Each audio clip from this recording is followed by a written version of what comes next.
So what are these enormous, almost megalithic stone windowless skyscrapers that are hidden in plain sight in our major cities? Coincidentally, almost all extremely far left leaning major cities. I mean, what are they really? Not what the mainstream media press release tells us. What are they really, and who owns them? Most of them were built at least half a century ago. So I want to lay a little foundation before we get into who owns these. Okay, let's keep going. No time to waste. Let's jump right into it. You know, if you watched the first part of my Clash of the Titans series, that I had mentioned this Amazon original series, The Man in the High Castle, and how that series explores the alternate reality that the Nazis and the Asians worked together and actually won World War II.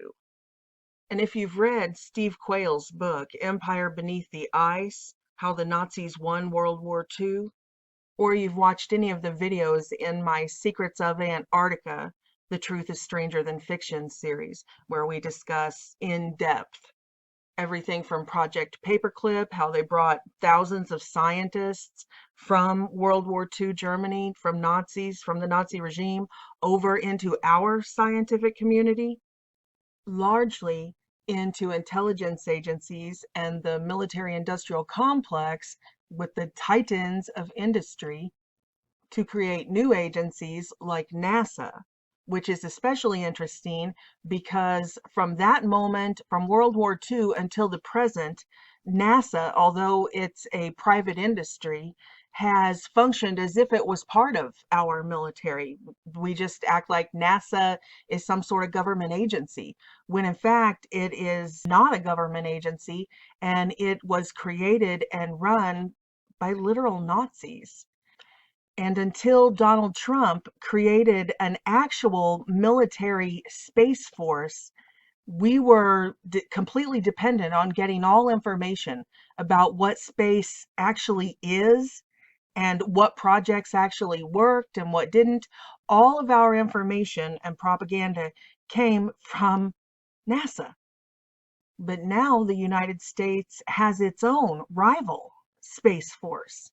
And immediately, under President Trump and this new Space Force, the Pentagon began declassifying UFO videos and showing us our military footage of these interdimensional, giving us a new narrative, more information about what is space. Are there dimensions? You know, we've been told by the Marxists there are no spiritual realms, there are no other dimensions.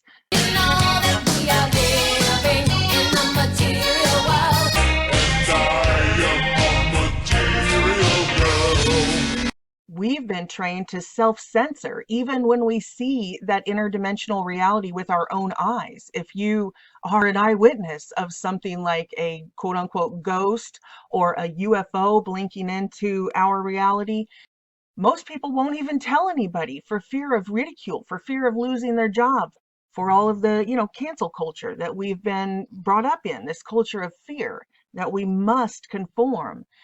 But suddenly, after creating our own space agency, apart from the one created by the Nazis on our soil, the Pentagon began releasing these UFO videos. And of course, the bill that President Trump signed into law right before he left office was to release all of the information and data that they were withholding from the public pertaining to unidentified aerial phenomenon, also known as unidentified flying objects or UFOs.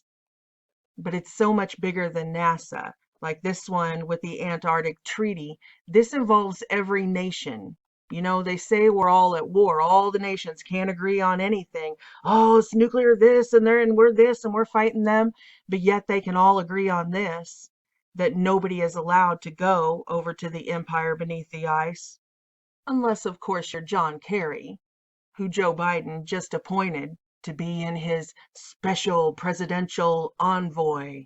Or if you're the Russian Orthodox Patriarch straight out of Moscow, then of course you meet in communist Cuba in Havana with Pope Francis from Rome. and pick up something, some sort of package, just 6 days before you fly to Antarctica. The first time ever that the Russian Orthodox Church and the popes have come together to work in unity on something. And all of this just happens to kick off in 2016 when Donald Trump was elected. In fact, John Kerry had to jump on a plane and go there on election day. On actual election day. John Kerry to travel to Antarctica on election day? Why? He says the trip was dictated by weather conditions and accessibility, and not the contentious 2016 election. Kerry said he has already cast his ballot. Oh, and this is interesting. In this article from Antarctica back in 2016, I love going back and reading old newspapers and, old articles like that, because in hindsight, everything is so crystal clear. You can see 2020, if you know what I mean. So anyway, for those of you who watched that first Clash of the Titans video, I put those montages, several montages in showing all of these different politicians and media and newscasters and everybody inciting violence against MAGA people. They were telling them to take to the streets and rise up, and who says protests need to be peaceful, and just really inciting violence to the point that like innocent teenagers would be sitting in a restaurant and people would throw sodas in their face or steal their hats, or college students would be, getting beaten up on campus. And I showed the celebrities literally saying to their leftist followers, hit somebody in the face, punch somebody in the face, telling them to, newscasters who still have their jobs, politicians who still have their jobs, saying make them pay. Anyway, I put all of those montages in that last video. And so this is funny, this Antarctica video about John Kerry, you can see when he had his emergency trip to Antarctica on election day, he was already saying, before Trump was even sworn in, he was already saying that people needed to take to the streets. Here it is, November of 2016. He's in Antarctica. U.S. Secretary of State John Kerry, and don't let that slip by you. He wasn't just nobody back then. Also, when Biden was in the White House last time under Obama, John Kerry was Secretary of State. He didn't comment on President-elect Donald Trump's election victory on Friday while visiting Antarctica, but he did say that citizens who care about limiting emissions might have to march in the streets to push for more aggressive action. So right there, you can see they were calling for an uprising and protests and all of this before Donald Trump was even sworn in, while they were making their emergency flights to the empire under the ice. So this alternate reality, right, that Amazon is broadcasting to us, and I'll get into Bezos and Amazon and how his grandpa was actually DARPA here in just a second. But this alternate reality show that's so creative. What if the axis of evil, including the Nazis, didn't actually lose World War II? Well, as it turns out, that alternate reality that they're broadcasting is the real reality. We were told that World War II ended in 1945, in September of 1945. Yet in 1946, the United States military was still sending massive troops to Antarctica to fight somebody. Operation High Jump commenced 26 August of 1946 and ended in late February of 1947. It included 4,700 men, 13 naval ships, and 33 aircraft. So the official press release to us is that, Antarctica is just this giant ice continent. It's all ice, nothing to see here. But in 1959, all of the governments of the world agreed that humans aren't allowed to go there unless you're part of their establishment. So none of us have seen for ourselves. Oh, but we have seen the NASA images, the satellite images, and yep, it's just ice, right? Just ice. NASA told us so. And NASA released images through the media because the media would never lie to us. I mean, there's no such thing as like CGI or Photoshop or anything. If the media showed us this picture from NASA, that must be what it looks like. Of course, we can't fly over that airspace and see for ourselves because of the Antarctic Treaty. We can't go there and see for ourselves or anything. So we'll just take their word for it. So that's what they tell us. But there's still some residue, like interviews with Admiral Byrd from that era, right after he got back from Antarctica. Is there any unexplored land left on this earth that might appeal to adventurous young Americans? Yes, there is. And not up around the North Pole, because it's getting crowded up there now, because they find out it's really usable, not only to live in, but militarily. But strangely enough, there's left in the world today an area as big as the United States that's never been seen by a human being. And that's beyond the pole, on the other side of the South Pole, from Middle America. And I think it's quite astonishing that there should be an area as big as that unexplored. And this is where the whole mystery of the Thule Society, or I think it's actually pronounced Thule, but I think nowadays more people than not pronounce it Thule Society, so I'll just say that. But anyway, this is where this whole mystery comes in. It's common knowledge that the Nazi Party was created, it was birthed in these secret society meetings. The Nazi regime were into all sorts of occult technologies. Now, the word occult just means hidden. Occult, it means hidden. That's what we mean when we say the mystery schools. This high science, this high technology has been passed down through their regimes. We're the only ones who aren't privy to it. That's why we see things like in the military with the stealth fighter. They had it decades before we were told about it. And people were reporting, seeing the testing of it, this triangle craft, this weird, what is this? And then decades later, they're like, oh yeah, by the way, here's an air show and here's the stealth fighter. We've had it forever. It seems magical and mysterious to us because we don't understand. It's all, a mystery. And that's my whole thesis. Those of you who have read my books, The Mysteries of the Universe, that's my thesis, is that there are no mysteries. That's an illusion. There are no mysteries. There are no anomalies. Those are words that programmed people use to excuse the fact that what we are told is reality does not fit what we see with our own eyes. That the human experience is so much larger than the tiny paradigm that they have squeezed us into that we have to have categories for it. So when we see all these things that are actually evidence disproving, their narrative, we just ignore them. Just ignore them. That's a mystery. That's an anomaly. That's paranormal when it's really normal. It's part of our reality. Our reality is a multiverse. It's not a material world. And that was seen clearly all the way back in World War II. Remember the Foo Fighters? All of our pilots were saying they were seeing these technologies or these interdimensional orbs, these unidentified flying objects, or I guess as the Pentagon says now, unidentified aerial phenomenon, that these were present in all the way back in World War II. There are pictures of them, tons of pilot testimony. This was common.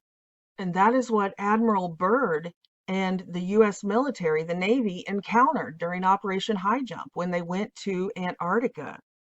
They were forced to retreat. Ships were sunk, lives were lost, and they were forced to retreat. But of course, since World War II and Project Blue Book and all of that, they've kept it classified and under wraps, and we aren't privy to any of that information.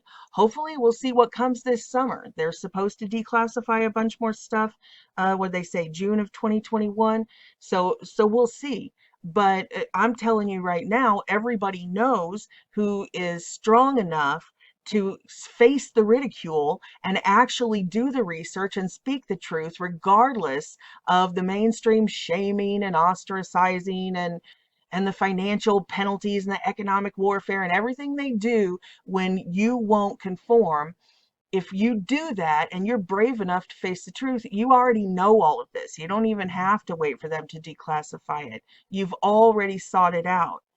These people are alive and they've given witness testimony, and the internet's been scrubbed, but you can still get a lot of it. And I'm going to put whistleblower testimony later on in this video, so you'll see that these intelligence insiders, there's always whistleblowers, there's always people telling us what is really going on, but you either choose to listen or you choose to listen to CNN.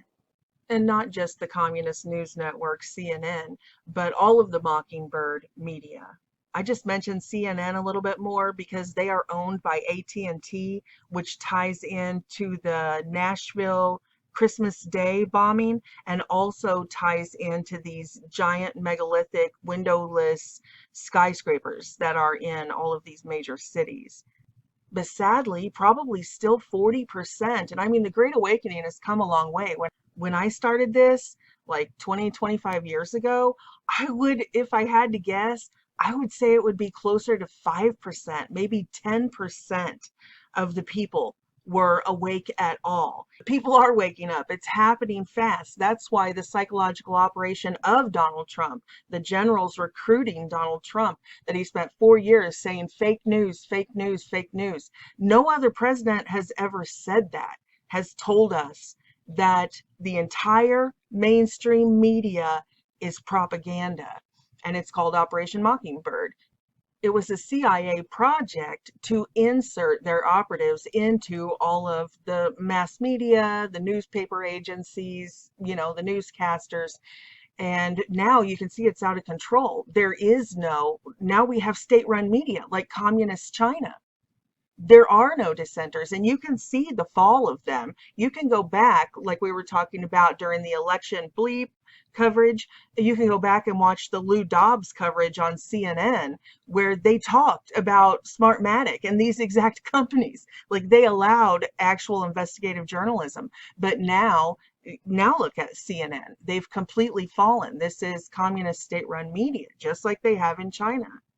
And agenda to control exactly what people think. And this is extremely dangerous to our democracy. And you notice in that clip that that's not just like, say, ABC has all of their broadcasters, creating a specific narrative. No, you see right there, that was Fox News, ABC News, CBS, NBC, all of them saying verbatim, not just the same idea, but a literal script given to every network from way high up above. And the audacity, that script that they were reading, they weren't talking about like mainstream media like themselves being dangerous to democracy because they're pretending to be news when they're all just reading a Hollywood script. They were talking about us on social media. Remember, Trump flipped the script on them. They started out with that narrative about fake news. They were saying we need to, censor social media because people are spreading disinformation and all of that. And so they actually coined the phrase fake news. And then Trump flipped the script on them and put it on them. He's like, you're the fake news. So yeah, the audacity, as they're reading a script, all of these propaganda networks that are all pretending to be opposing one another, competitors with one another, as they're all reading literally word for word the same script, they're broadcasting to Americans that we're the ones who are dangerous to democracy if we speak on, social media or anywhere. And the crazy thing is, because they tried to scrub it and throw it down the memory hole, is just try to find a clip of this original viral video that they don't talk over the first section of it, because the first section of this script is talking about social media. They're saying that NBC, Fox, CBS, ABC, and you can see these are all different networks. They're saying that they have fair and balanced and fact-checked. They even use the term fact-checked coverage of the news. That's why we should only listen to them, the authoritative voices, as YouTube would say. But there's a disturbing trend of people speaking on social media without fact checkers, and people are repeating that information. And so all of that is what this clip is about. But now, it will say you go on YouTube and you type in Sinclair Group or whatever, it'll be all broadcasts saying that what they are saying is what Donald Trump said, that the mainstream media is fake news. Why would they be standing there saying that about themselves? I don't understand how people fall for this. But almost every single video says that, oh, Sinclair Group, oh, see, it's Trump and Trump's people who have this propaganda network. And of course, look who those news outlets are who broadcast, who snip this and clip it and change it and broadcast a complete lie that this is somehow about Trump and against them. Of course, it's the New York Times, PBS, the Young Turks, Angry Foreigner, Al Jazeera. So yeah, almost all the examples left online, if you watched them, you would think the exact opposite of the truth. But here's the truth. Here's the clips that they cut out or talk over, which clearly say this is a broadcast against us. This is a broadcast supporting censorship on social media.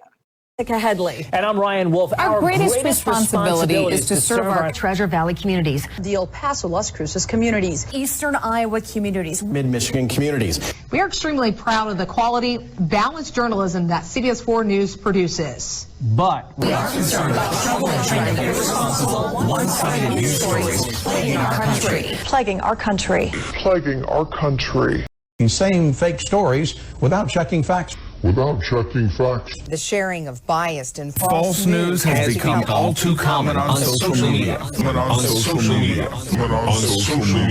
And this is extremely dangerous to our democracy. this is extremely dangerous to our democracy. This is extremely dangerous to our democracy. This is extremely dangerous to our democracy. This is extremely dangerous to our democracy. This is extremely dangerous to our democracy. This is extremely dangerous to our democracy. Because, like I said, there's still 40% of the population who think they are watching the news, who don't know they are under a brainwashing propaganda machine.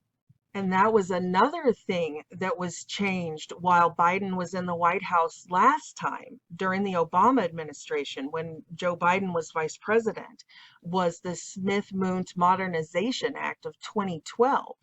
So we weren't allowed to use propaganda on our own citizens, according to the Smith-Moont Act of 1948, which was World War II. But Obama and Biden decided that, yeah, absolutely, we should. That should be legal. So they amended it in 2012. And again, this is the clash of the titans, because then we have the executive orders from Donald Trump saying that no, in fact, if we find that there is foreign interference in our nation and that, you know, we are supposed to protect against enemies domestic and abroad.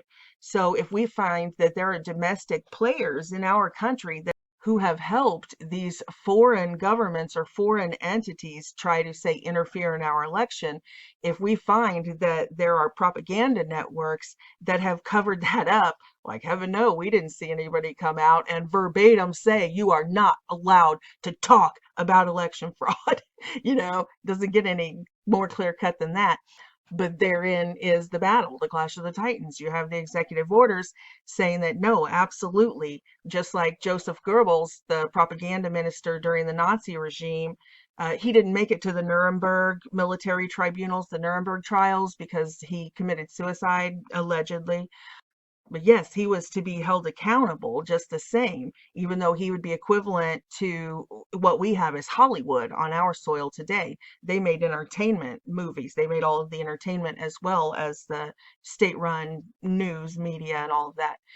So the Trump executive order says, yes, the people in the propaganda wing who aid and abet this sort of foreign interference in our nation, that they also get their assets seized and that they are also held criminally accountable. But the Biden and Obama administration in 2012 said, no, we want to make sure that we get a law on the books so that if we ever do get caught, that says, yeah, we can use propaganda against our own people. And you can see right now, that's what they're literally talking about, re-education camps, about, what do they call it, reprogramming us. So their defense will be, this was for our own good. This is to protect our country against these patriots. You know, it's so backwards. It's funny. It sounds funny just saying it, but that is their logic. And the question is, how are we going to really almost deprogram these people who... There are millions of Americans, almost all white, almost all Republicans, who somehow need to be deprogrammed. This is not a joke. I'm not being sensational at all. This is systemic. This is the exact program that the communists use over and over and over. They always round up their political opposition, the opposition party, right? Like in Russia right now, how the opposition leader, he just got poisoned and then he recovered. And as soon as he went back to Russia, they arrested him and now he's in jail. And of course, in China, the re-education camps, right now they have millions of people in re-education camps. And how did they do it? I mean, go to Wikipedia. I'm not making this up. This is not, some conspiracy theory. This, regardless of what the mainstream media tells you, the same mainstream media, Mockingbird media, that is telling you that a large percentage, over half of the Americans, need to be deprogrammed, re-educated. Those same exact people are the same ones telling you that we're a bunch of conspiracy theorists. Don't listen to us. But this is a fact. This is not a conspiracy theory. Go over on Wikipedia anywhere and you can see the communist re-education camps. How did they start it?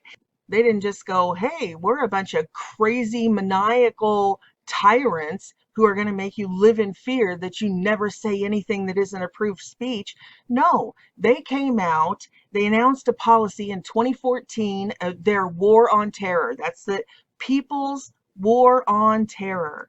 That was the policy that they announced to begin demanding that the Uyghurs be indoctrinated. And there are other religious groups in China who are also being persecuted. Tons of them. Obviously, they're tearing Christian churches down. The president has literally rewritten the Bible. And if you use any unauthorized versions of history, then you get, like this Christian was fined $30,000 and got 7 years in prison over there. So, that's what we're seeing here, that people have talked about in the Christian church. It's not that they're going to forbid the religion. They've changed it and they've rewritten it. They said, no, you will accept homosexuality or it's a hate crime. You will allow all of the sexual perversions that their sex cult indulges in.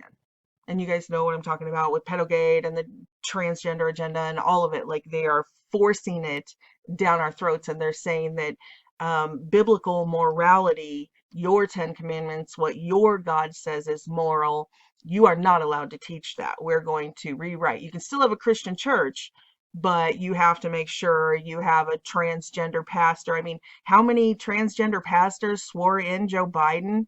Or not swore him in, but, were there at his prayer service. And straight away, Biden appoints this dude, or this lovely lady, to be the nation's healthcare expert.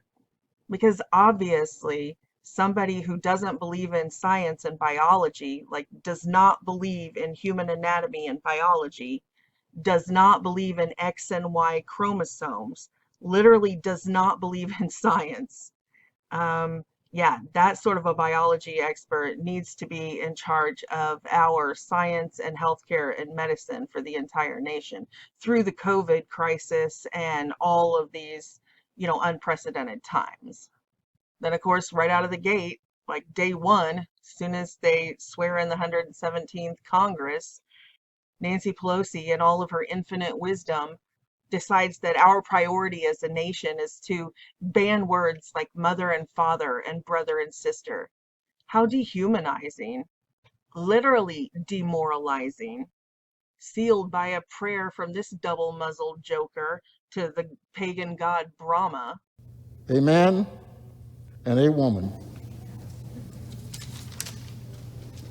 And that's what we saw in China. They said, you can practice Christianity, but we're going to rewrite the Bible, and anything unauthorized, not state sanctioned by the government, then you'll be punished for. And that's what they're trying to do here with our hate crimes, making it a hate crime.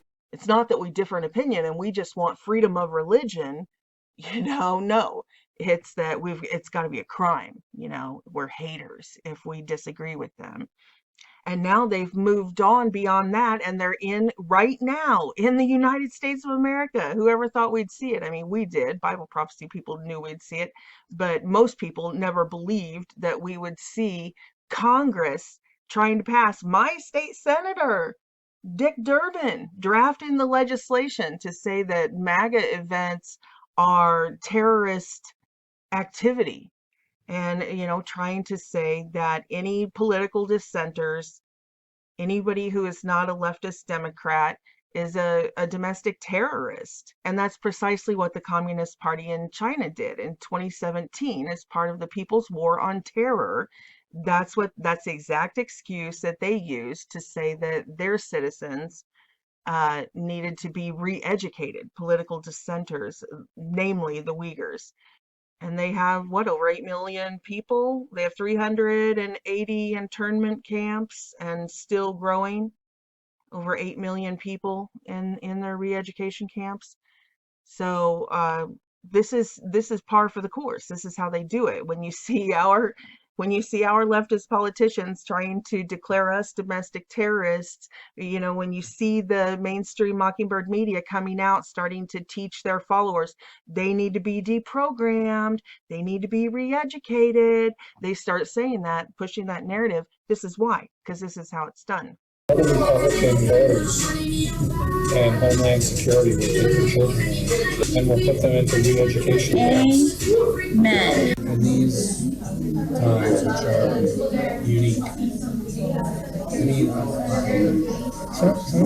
it's close to Hitler. These kids who are growing up knowing nothing but Trump, for 4 years, you got to wonder what they're going to be like. Are we raising a generation of intolerant, horrible people, horrible kids?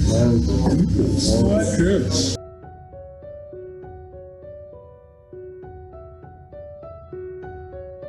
Enlightenment camps. Right. They're nice. They have Sesame Street characters in the classroom, and they watch PBS all day. I'm gonna go home and watch it. Another tactic that the communists always do is they use psychiatry. And you can see, oh my gosh, does not pop psychology have our younger generations completely screwed up?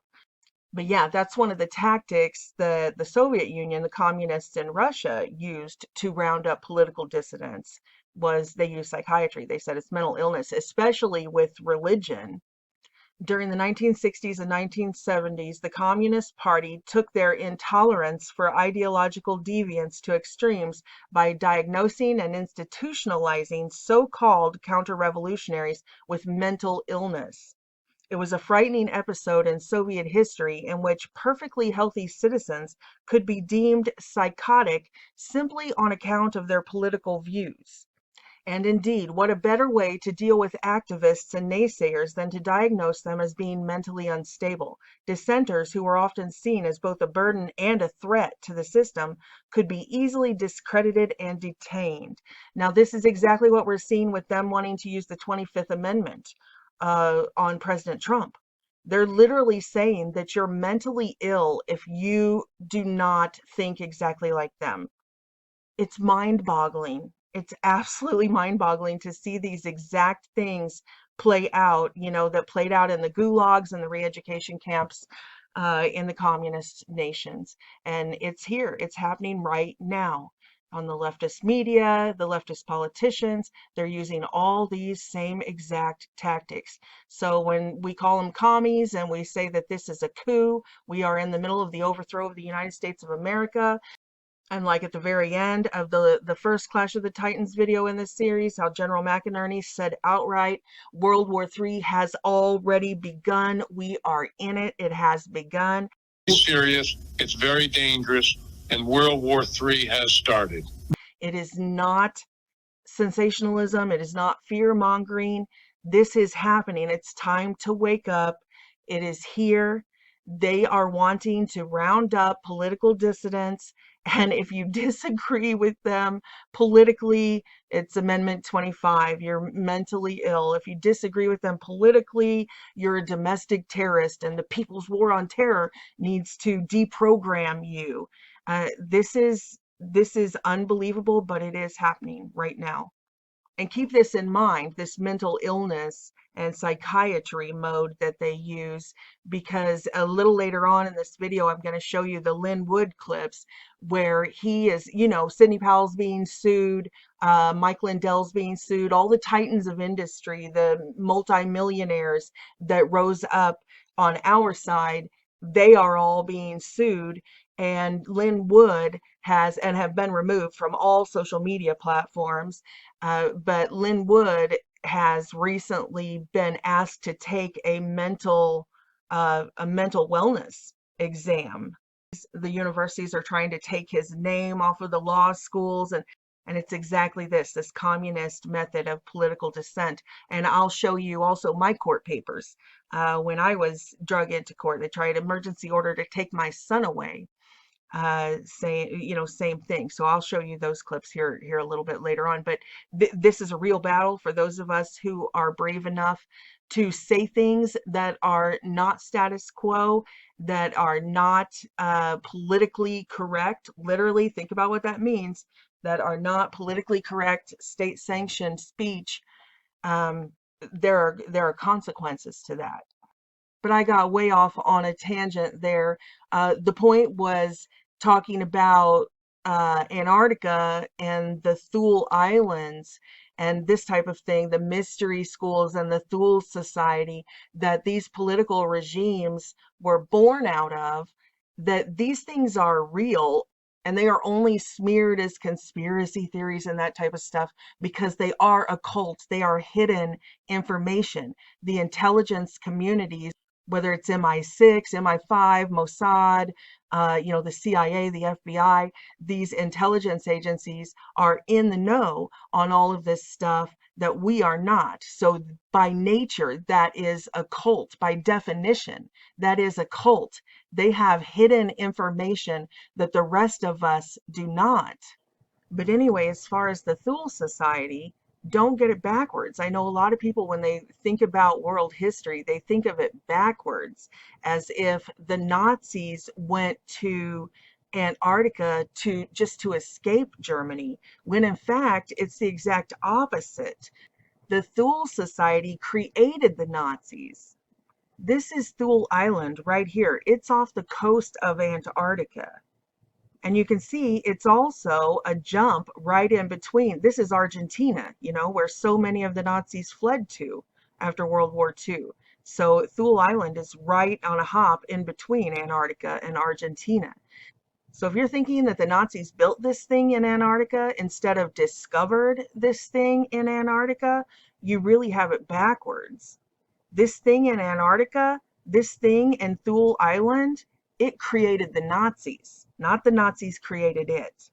And their own writings from that era talk all about the Vril Society and how they were all into spiritism and they were channeling these demons. Of course, they didn't call them demons. They were channeling these entities. And, that was all part of the Nazi regime. And if you look over here with the SS down here in this bottom right-hand corner over here, you can see some of these symbols because, the Nazis were constantly on a quest for the artifacts, and they went to Tibet several times. And we know that the swastika symbol that they used was from ancient times, and all of these symbols were carried through Tibet. But this symbol down here on the bottom right, I think is interesting, talking about the Nazi SS, because you can see the SS lightning bolt symbol down on the bottom next to Tibet. And what do you see up here? It's about Brahma. So when we see like our Congress now saying these prayers to Brahma, like this is all part of this Nazi regime. I know it's unbelievable that we're literally in the middle of this takeover, this Antichrist regime. It's here. I can't hardly wrap my mind around it. To live through it is, to envision it is one thing, but to live through it is quite another. To see them literally stand up there on Capitol Hill and say this stuff and do this stuff and just put barbed wire around themselves. But we have to come to a knowledge of the truth so that we understand what is going on around us. This isn't just some weird guy praying to Brahma. This is all happening. This is systemic. This is the controlled demolition of the United States of America, and not just the United States of America. Babylon is a worldwide empire. And of course, Tibet is China. So, and you know, when we talked about Pakistan and everything, the Silk Road, that's all this ties together. So yeah, here's Tibet right here in China. This is where they made the alliance with the Li family. And before anybody jumps in and says, oh, that's ridiculous, Tibetan monks are so peaceful and all that. Yes, we get that. But that doesn't stop the CCP, the Communist Chinese Party, from trying to destroy them. Just go to Wikipedia. The persecution of the Falun Gong is an anti-religious campaign initiated in 1999 by the Communist Party of China to eliminate the spiritual practice of Falun Gong. So that, you know, this is well known. They don't just come after Christians, the communists. Remember back in 2011 where those Buddhist monks protested and they actually set themselves on fire in protest of the brutality and slavery and oppression of the Communist Chinese Party there in Tibet? That was the whole point of this video that I put up a few weeks ago, titled First They Came For. First, they might be drafting legislation, you know, for us, it's the MAGA people, right, who are the domestic terrorists and need re-education camps. And then next, it'll be the Islamic people because of the 9/11 bombings. And then it's the, you know, it's the Tibetan monks. And it's not, they're coming for you. These people have a population control agenda of bringing the world population down to 500 million people. From, what are we at, like 7.5 billion now? That's 7 billion people. I mean, that's way bigger than Hitler's final solution. In 2014, the World Health Organization was accused of chemically sterilizing millions of Kenyan women without their consent. They did this with what was said to be a tetanus vaccine. The World Health Organization has since admitted to developing sterility and family planning vaccines for over a decade. Of course, Africa isn't the only place these forced sterilizations have reached. Beyond vaccines, they've even tried to limit fertility by genetically modifying crops, like they did with contraceptive corn. And back when Monsanto was only Monsanto, not Bayer Monsanto, Gates had invested millions and millions of dollars in the company. And then the final solution, which is a year to 2 years off, is the vaccine. So we've got to go full speed ahead on all three fronts. And then the final solution. Just to head off the conspiracy theorists. Maybe we shouldn't call the vaccine the final solution. Maybe just the best solution. Okay? Yeah. Okay.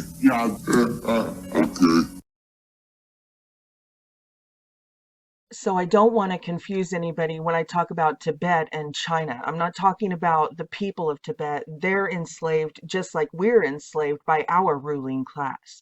So we are under the European branch of this, which we have nicknamed the Deep State. But it's essentially the Nazi regime that infiltrated all of American intelligence agencies during Project Paperclip and our scientific community and everything. Now they've taken over everything like a virus. And they also escaped to Argentina and into Antarctica. So that's the deep state. It's a worldwide thing as well. That's why the mainstream media wants to silence General McInerney, General Flynn, all of these high-profile titans of our military who are telling us the truth about what's going on. I mean, we're not talking about some talk show host, some Alex Jones here. We're talking about men who spent their entire lives in national security. General Flynn was in national security. He's in the know. General McInerney fought the communists back during the Vietnam War. I mean, look at his distinguished record of service for decades and decades. He was a fighter pilot, 3rd Tactical Fighter Wing, 313th Air Division. I mean, these are legitimate sources. So when you see these press conferences where somebody like Sidney Powell says, yes, that's a true story about Frankfurt, Germany, That's because the people that they are working with, which I'm going to play some of these testimonies later. Here's the video. I'll put this link down below in the description box. As always, all of the clips, the links, the original sources will be down below in the description box. But yeah, General McInerney, U.S. military personnel were killed in Frankfurt CIA server farm raid. Think about that. Our special ops guys, our own United States military attacked our own CIA building in Frankfurt, Germany. This is internal. The enemy is in the gates. Our military is conducting operations against our own CIA. That server in Frankfurt, Germany was in a CIA server farm. That was a CIA building, a United States CIA building that our military raided. And that same CIA is running all of the mainstream media through Project Mockingbird. That's why I know a lot of people, when you go over that stuff again, they're like, oh, yeah, we get it. Fake news. Yeah, we get. But that's why I make these long videos instead of just snippets here, 8 minute there and 8 minute. Yeah, fake news. Ha, it's all fake news. It's all BS. Oh, yeah, Trump's firing everybody. He just fires everybody. No, this is our United States military. We, the people of the United States of America, are at war with our own CIA and FBI. And I'm going to play some clips here in a minute from actual SEAL Team 6 guys in their own words. You can see them say it out of their own mouths. I'm going to play the whistleblower testimony talking about how these guys do these setups. And that's what we saw. It's not just Obamagate. It's not just the setup and framing of General Flynn and trying to frame President Trump, a literal coup taking place. This whistleblower, he says it's common in these intelligence agencies. He's seen it himself. These guys plant evidence. The hackers will go into people's computers and literally plant child porn and stuff on innocent people they want to take down. And you guys know they've been in our phones. I've had entire files disappear off of my hard drive of my PC. I'm not talking about them deleting my videos off YouTube, which is their platform. They have been in my computer. You guys, I've talked to several of you who have experienced the same thing. Things being deleted off of your phones, things being deleted off of your computers. So this is big.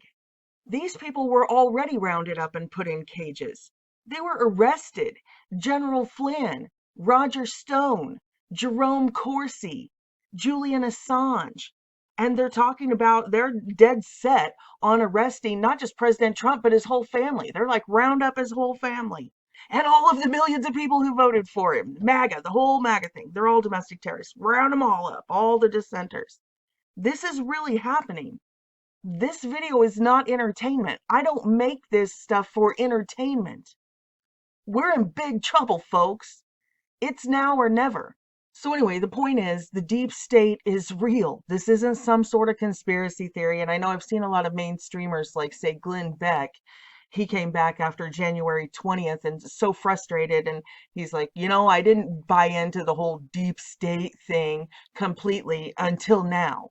It is clear now that there is a hidden hand running this country when you cannot get a single judge to hear the evidence.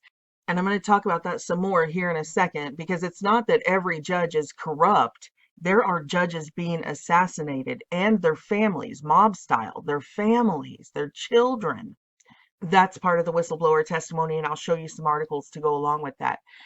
But yeah, even mainstreamers who don't talk about the Nephilim and these ancient Babylonian family lines, they're saying, yeah, okay, we get it. This is real. The deep state is real. So when I talk about the Nazis, like how I started this off, and NASA and Project Paperclip and Antarctica and stuff like that, I use the terms interchangeably, deep state and Nazi. That's what I'm talking about.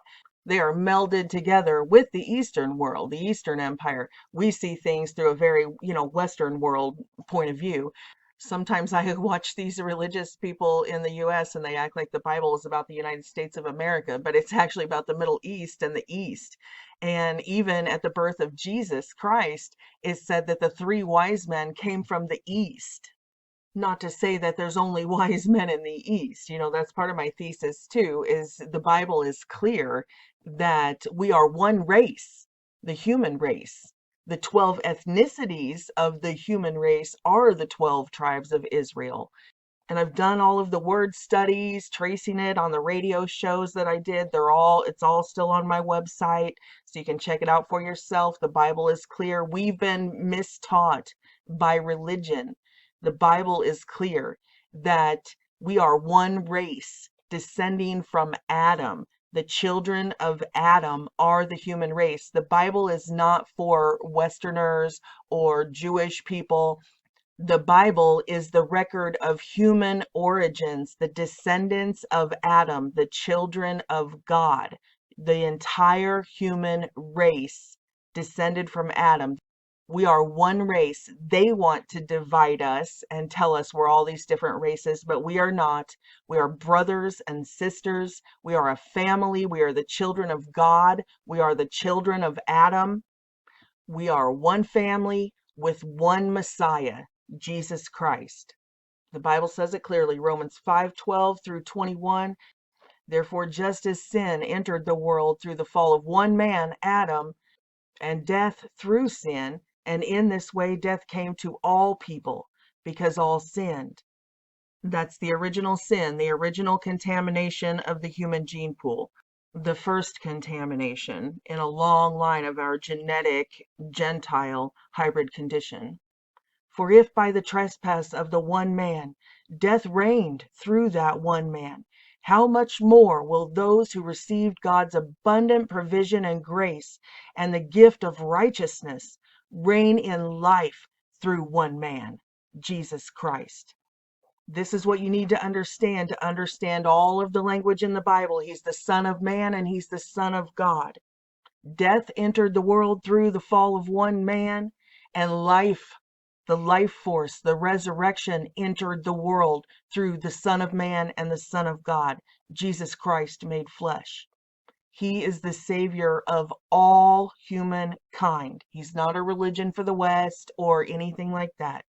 There is no other way. There is only one person that can pay a karmic debt of this magnitude, and he did it through his sacrifice on the cross. He did it. That's what that means in John 19:30, when Jesus Christ said, "It is finished."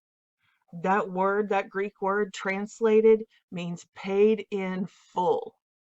Those were the last words that he said before he gave up the ghost to us. When I say you need the Holy Spirit to become the body of Christ, you have to have his Holy Spirit enter you. He literally gave up the ghost. He gave up his Holy Spirit into this world. Receive it. Receive him. It's free. John 19:30. When Jesus had received the sour wine, he said, "It is finished." And bowing his head, he yielded up his spirit. Oh, that his people should understand, that the body of humankind should understand. You know what? I'm going to put that clip in right here of our Chinese brothers and sisters in the underground church over in China having Bibles smuggled in. To see their tears, to see them kissing the Word of God. They didn't have a Bible. They had to rely on the Holy Spirit. You know, the first century apostles, they didn't have a Bible. They wrote the Bible.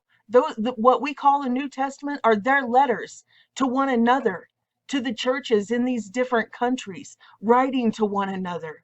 Well, here's the church in China, and look how much they appreciate it when they finally get their hands on a Bible.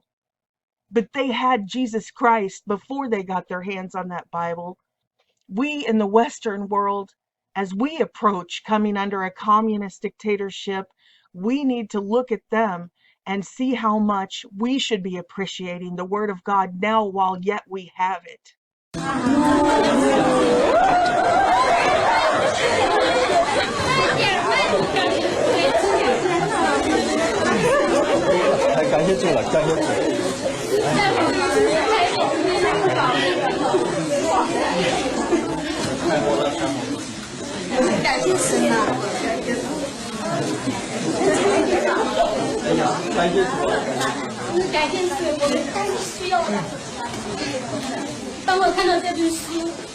或者看到了那些帮助我们的弟兄姊妹，他们的血和力打起来的，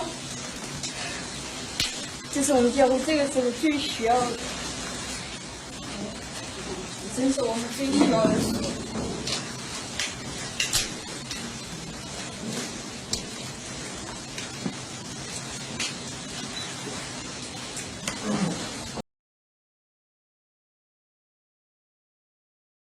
That's why there's all this mystery. Oh, what does the Bible mean when it calls Jesus the second Adam?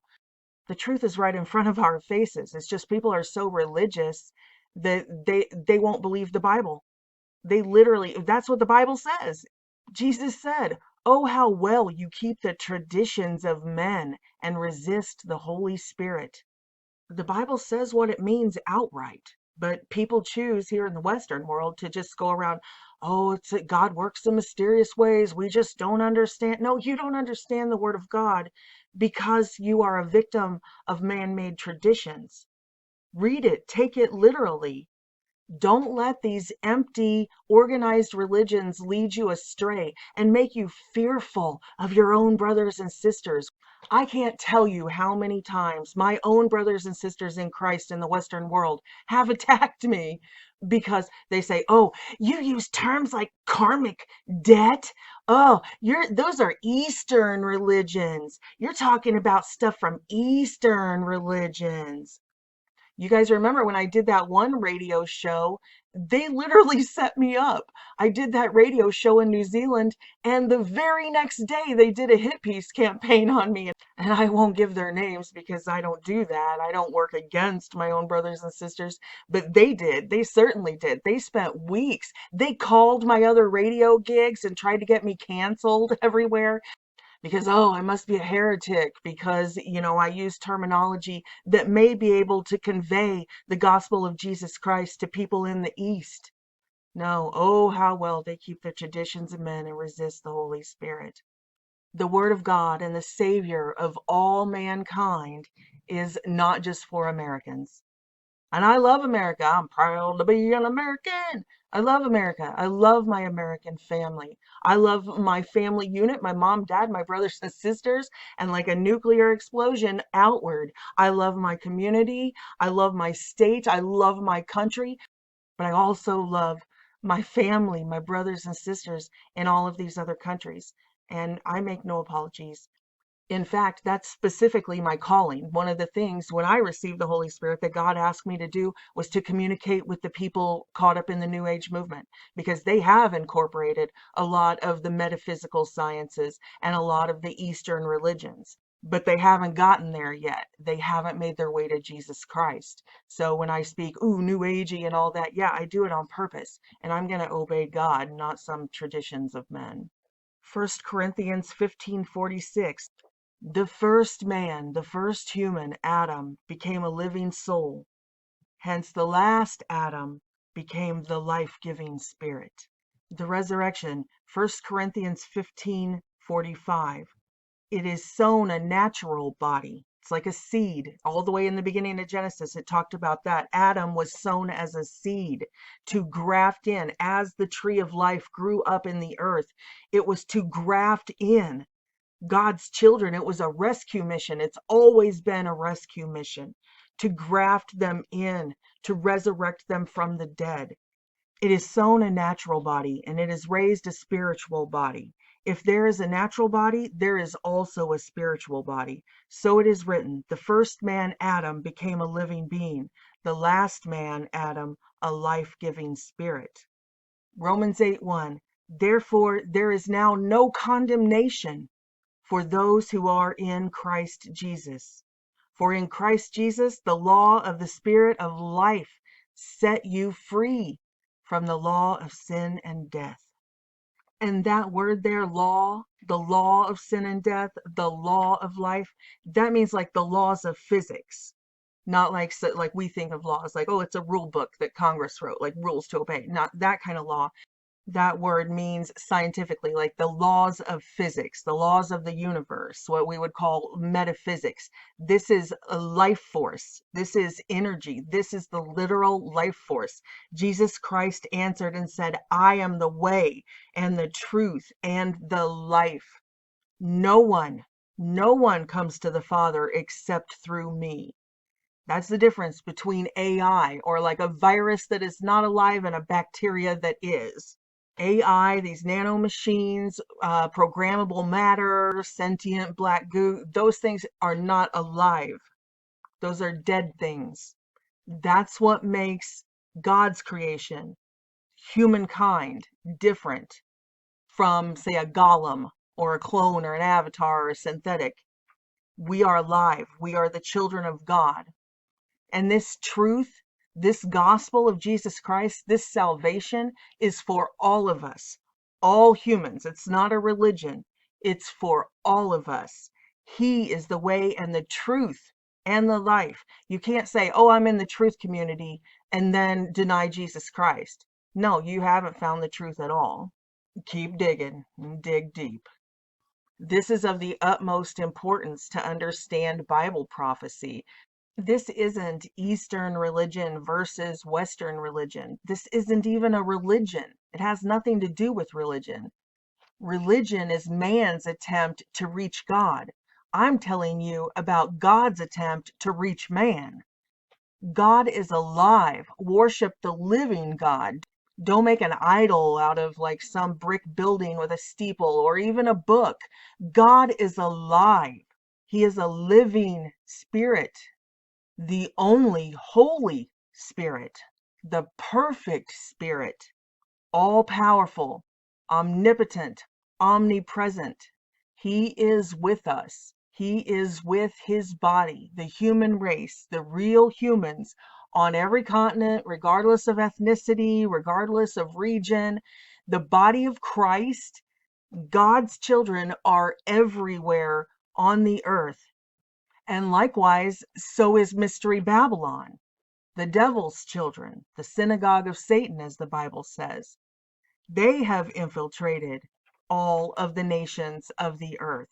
And therein is the battle, Christ versus Antichrist.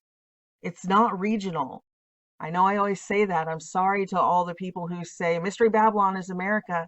No, it's not. It's so much bigger than that. It's not geographical. It's international. It's the cabal. It's the Antichrist beast system. It's Antichrist versus us, the body of Christ. That's what this is. So this whole swastika thing and their counterparts in the Eastern world are all through the Middle East and all through China. But in China, they have their own version of this, and that's the ancient Li family, which controls the CCP, the Communist Chinese Party, who enslaves the people over there, the people of China. We love China. I love China. I love the people of Tibet. They're in the same situation we are. It's horrific. We all need to get out from under this regime. We usually just talk about the Western or the European families, but yes, the Li, the dragon family, the Li bloodline, is the ancient bloodline that runs Asia. And this is ancient. This isn't anything political. This is ancient. Tibet and the swastika and the Aryan race. I'll have to do a video on just that. It'd be about 3 hours on just who the Aryan race actually is and was. But this is the link between Tibet and Brahma and the Nazi regime. So when we're dealing with China now, the Li family, we're actually still dealing with the Nazis, the Aryan race. It's one thing.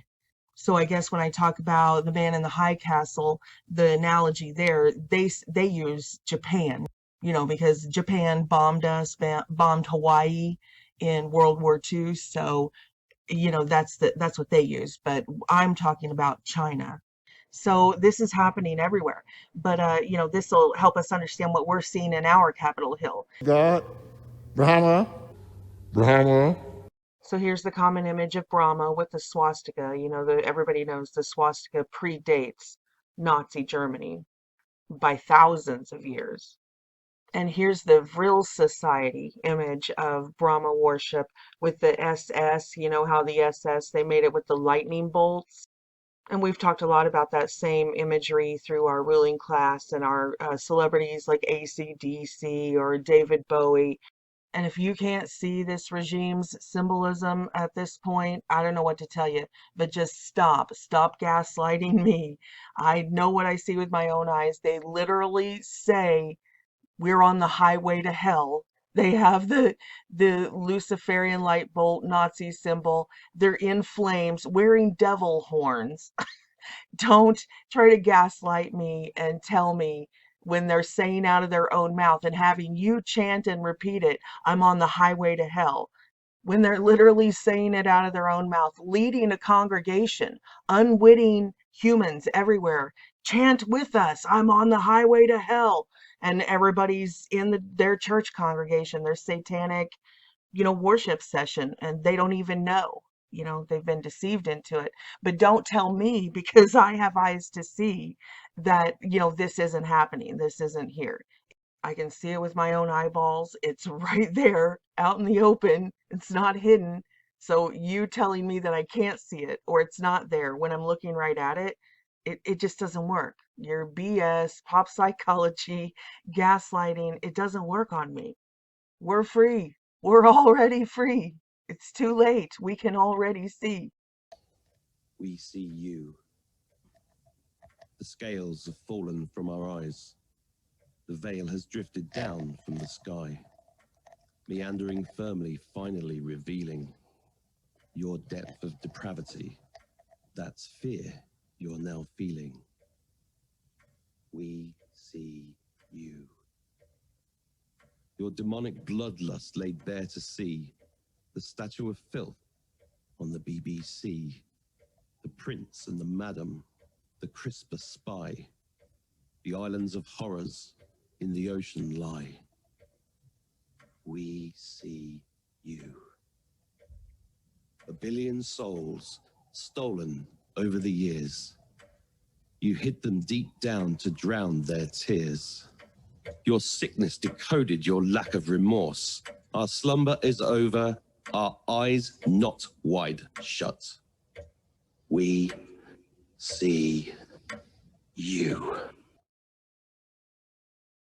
This lightning bolt image that they use for the SS, it comes from that ancient verse from the Bible that says Lucifer fell from heaven like lightning, which many of you also know that Barry Soetoro, who changed his name to Barack Obama, Barack in Hebrew means lightning, fallen lightning, Barack Obama. But that all comes from, again, these Bible verses here. But anyway, back to the Nazi SS and the Vril Society. So yeah, they used the lightning bolt symbol for the S's in their SS, which was their secret police or their super soldiers, their private police force for their police state. And they still have their secret police force, even though we were told that the Nazis were defeated in 1945. We see that they still have their secret police force. Now we call them the Men in Black. They just show up to engage in cover-ups of anything outside of the official paradigm, UFO encounters, things like that. They'll show up and intimidate the witnesses, threaten the witnesses, interrogate people, usually dressed in black, but sometimes they will show up pretending to be our military or other countries' military, only they won't have name badges, they won't have insignias. They'll just say, I'm with this agency. It's just like impersonating a police officer type thing. To get people to obey, thinking that they're talking to our military. But then when the witness tries to make a call to that agency or whatever, they're like, we didn't send anybody. What are you talking about? Well, that's this secret police force, this Nazi SS that we now call the Men in Black. And it's gotten really weird because, they had the Lebensborn breeding programs in Germany for the master race and all of that. Well, now we have so much more technology with genetic engineering. And so now there's this new breed of super soldiers in their army. They have private armies, private police forces that are going around the entire world controlling the narrative. And people often report the genetic hybrid nature now of these master race breeding programs. They'll say the men in black, they just didn't look right, you know, or they didn't have eyebrows, or they looked synthetic. Their skin didn't look natural, or their features were out, like deformities type thing, that just creepy, you know, genetic aberrations. Then we also have this quote unquote phenomenon, a real mystery, right? Of these people coming forward saying they are super soldiers, that they were part of this underground military experiment and a secret space program again. And these were just humans who were taken, my labs, they call them military abductees, who were taken into these programs basically against their will and experimented on. And they talk about the injections, and they talk about the programmable matter injections of this sentient black goo. So this is all precursors to what we're talking about now, this CRISPR-Cas9 technology, that they're using nanobots, nano machines, 50,000 of them, you know, fit across the width of a human hair.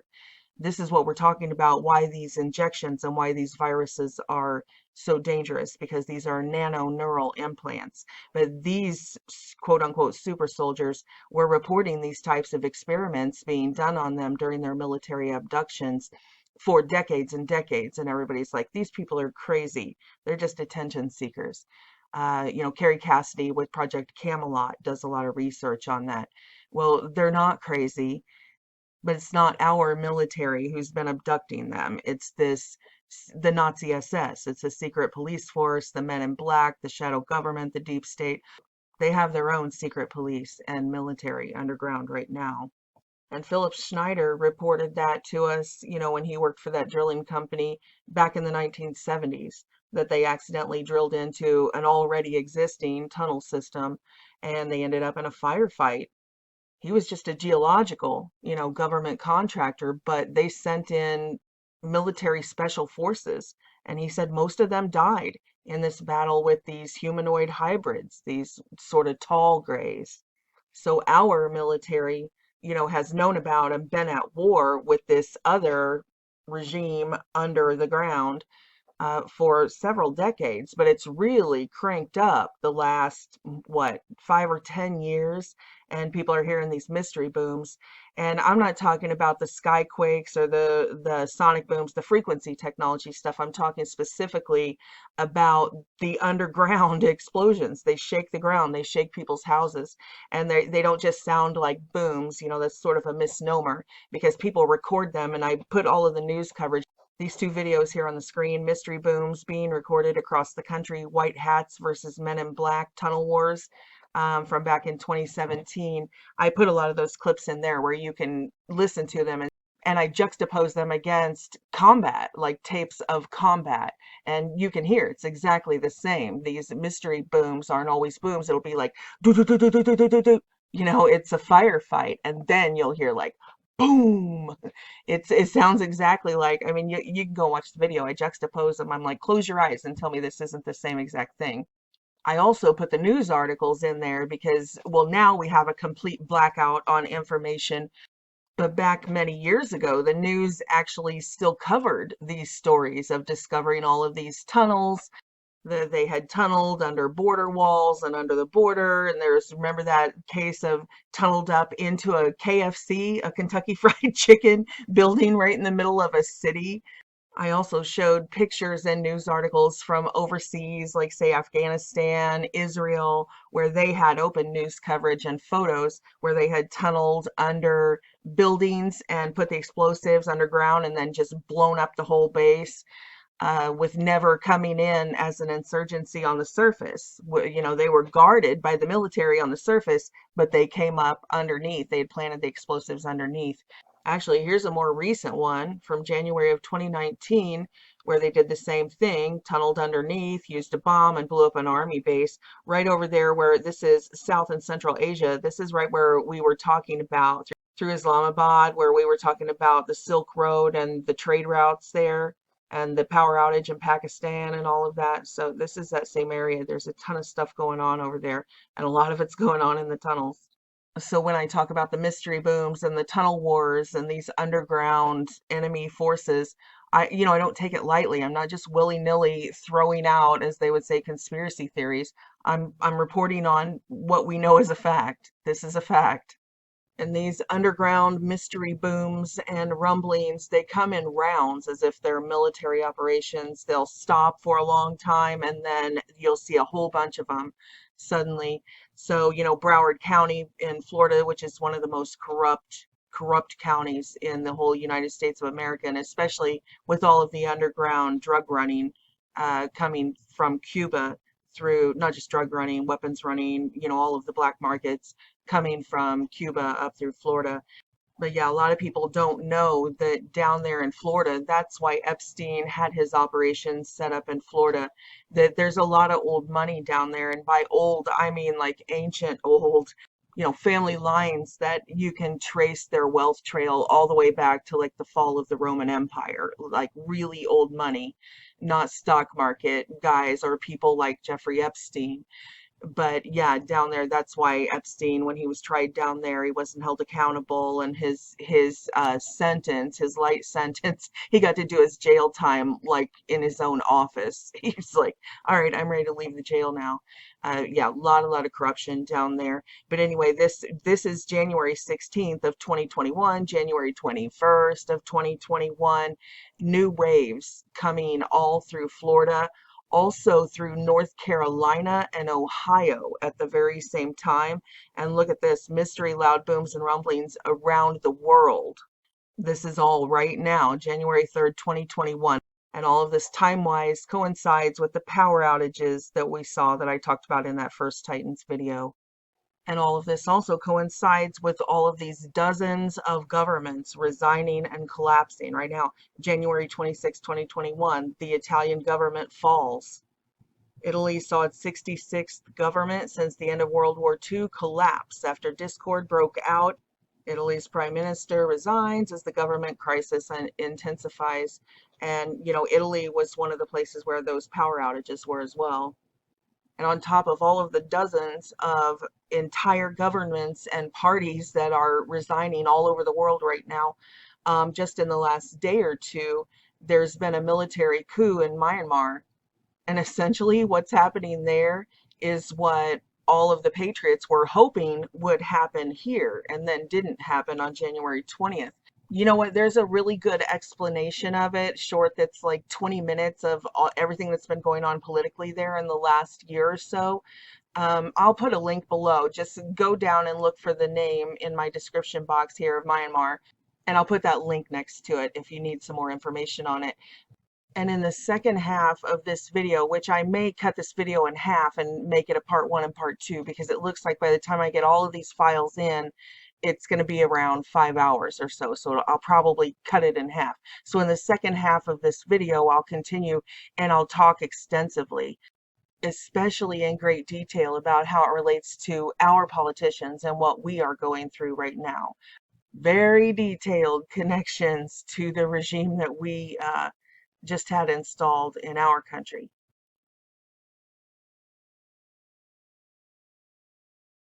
And also a lot of information about the telecommunications, what's going on with that, because in Myanmar they shut down Twitter and Instagram. So this is so much bigger than what the mainstream news is covering, and this plays into the taking down of the entire propaganda network. And I mean, this is some interesting stuff, but I can't really go into it here because I need to talk about the telecommunication towers and TITANpointe and all of that first. So I'll get into this in great detail in the last half of this very video, TITANpointe. But let me distill it in about 60 seconds here. There was a resistance movement uprising in this country over their elections last year. They said there was election bleep in their country last year, and they've been fighting all this time to get those results overturned. And of course, the party that was illegally seated and their media and stuff just kept saying, acting like it wasn't going on. There is no corruption and all this. In fact, they're still saying that to this very moment. I mean, here's our mainstream media, ABC News, broadcasting it right now. Myanmar politicians defy the coup. They say they are the true government. So even though over 300 politicians in their government have been rounded up and are now wearing ankle monitors, our mainstream media is still helping them broadcast that there's nothing to see here. There was no election bleep. So after all of this time, with seemingly no progress in getting it resolved, their election was held in November 2020, just like ours was. Ours was on the 3rd, and I think theirs was on the 8th. And they also used Smartmatic and some of these other same companies in many of their provinces. And they had concerns before the election was even held. Mike Pompeo, our Secretary of State, was tweeting about Myanmar and their election situation in 2017. So after all this time, it seemed like nothing, and the people of Burma, they couldn't get any justice. And then seemingly out of nowhere, boom, this. All of a sudden, the military comes in and locks up the whole government, arrests the entire falsely seated government, declares a state of emergency in that country, and says that their military will be running the country for the next year while they prosecute these people and they hold a new election and all of that. So they are under martial law over there now. The military is running the country and the entire government has been arrested. And when they started conducting this military operation, there were all sorts of telecommunication outages. I am not even kidding. They literally shut down all of the television broadcasting, all of the television stations and propaganda networks. No TV stations were running. And then they used the emergency broadcast system to break in on everybody's televisions and devices and tell them what had happened. A video address broadcast on military-owned television said power had been handed to the commander-in-chief of the armed forces, Senior General Min Aung, I can't pronounce it. And this is Reuters, a news source. So this isn't, I'm not making this up. Is this not exactly how people are theorizing that it will play out here? Or were theorizing before, 60% of them dropped out of the battle and lost faith. But remember that, because this is going to be important when we get to these towers, these stone towers, these AT&T / NSA telecommunications towers that are all over our country. Okay, so I know that was a long way around talking about the Nazi secret police and how they still exist, and that there is, I personally believe that there absolutely is a war going on between white hats and men in black. And that's why I chose that Hail Hydra thumbnail for the last Clash of the Titans video, the short one, because this is what it is. How the enemy, even the Nazi regime, had infiltrated SHIELD, which, represents the Secret Service and all of that. I believe it's not simple. It's not as simple as saying, like World War II was, this country against this country. That era is over. This is internal in every nation. Every nation is fighting to get out from under this new world order. And it's not even entire agencies. It's not like you can say, oh, well, the FBI are all bad or the CIA are all bad. It's more complex and fluid than that. They're warring within each department. There are good guys, which I'm going to show you the whistleblower here in just a second, the video that Lynn Wood dropped. And he talks about exactly this. There are good guys and there are bad guys. And then there are people that actually get elected and stuff, and they get compromised because they use these, just like we see they used Hammer, the supercomputer Hammer, to spy on Donald Trump, Obamagate, Russiagate, they're spying on everybody, and it's not for national security, it's for blackmail. And the fact is, they didn't find anything on Donald Trump. They did on Mike Pence. I wasn't there, so I'll have to say allegedly, but I will play the whistleblower testimony so you can hear out of his own mouth what he says they had on Mike Pence and how that went down. But they didn't find anything on Donald Trump, and that's why they had to contrive something. The players, Hillary Clinton, Barack Obama, all of that, creating this fake dossier, and the FISA, the corruption in the FISA court, all of it. So the good news is, and people, people don't want to believe that there are any good guys or that Donald Trump could be a good guy or anything like that. But if they would have had anything on him, we would have known about it. They wouldn't have had to contrive a dossier. They would have got rid of him. They've been trying nonstop to get rid of him. And I personally still, and it could go either way. I am open to admitting that I'm wrong if and when I come to that point. But presently, no, from all of my research, no.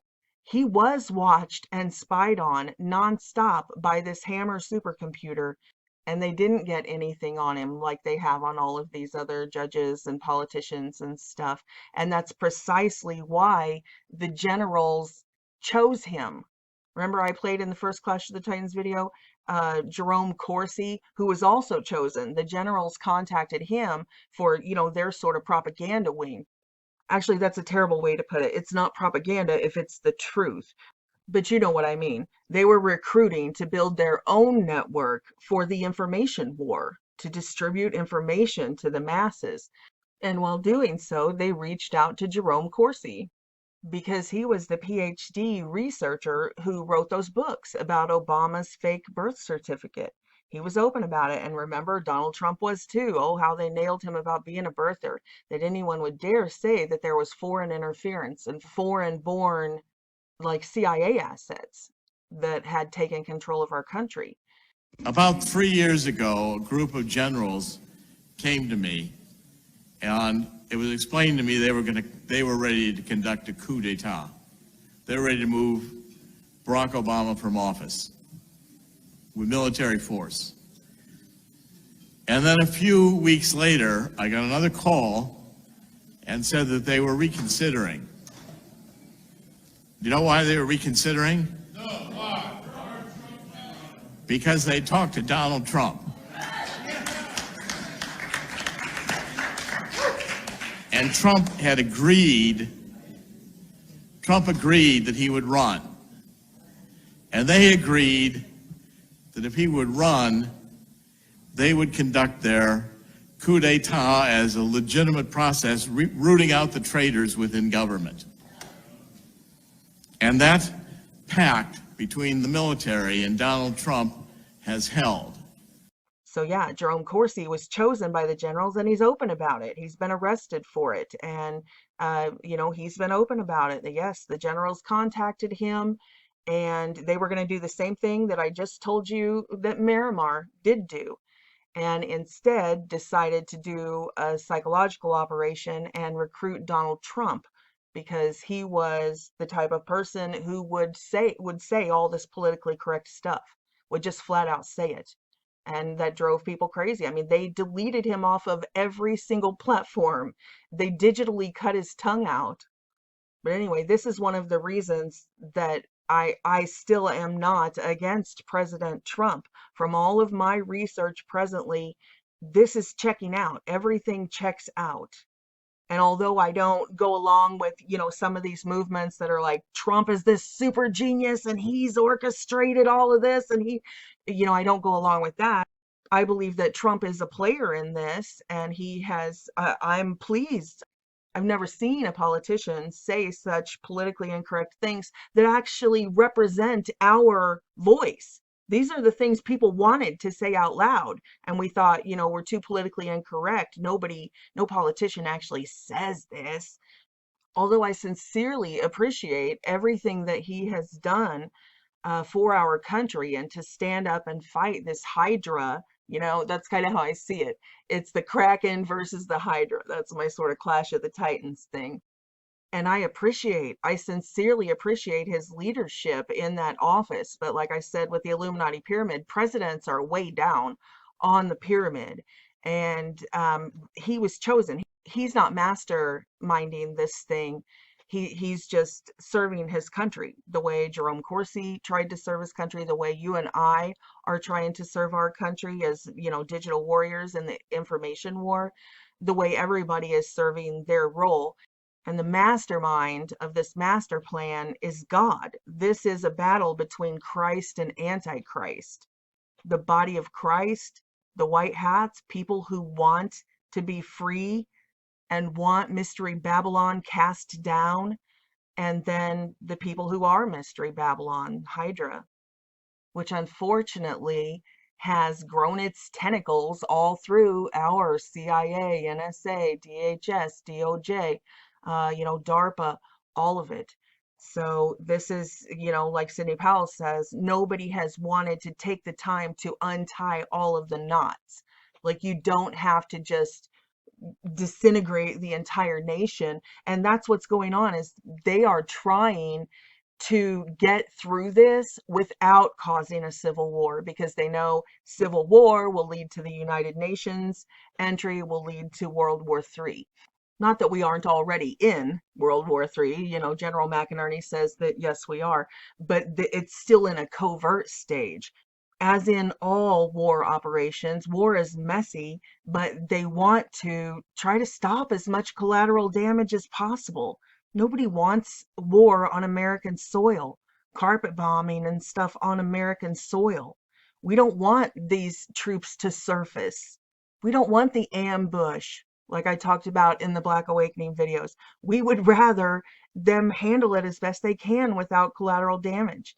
And I think that was the decision that was made. Instead of going the way of Myanmar, I think that the generals, they have roundtables, and I'll tell you what Patrick Burns said here in a minute in the Oval Office, what he witnessed behind the scenes.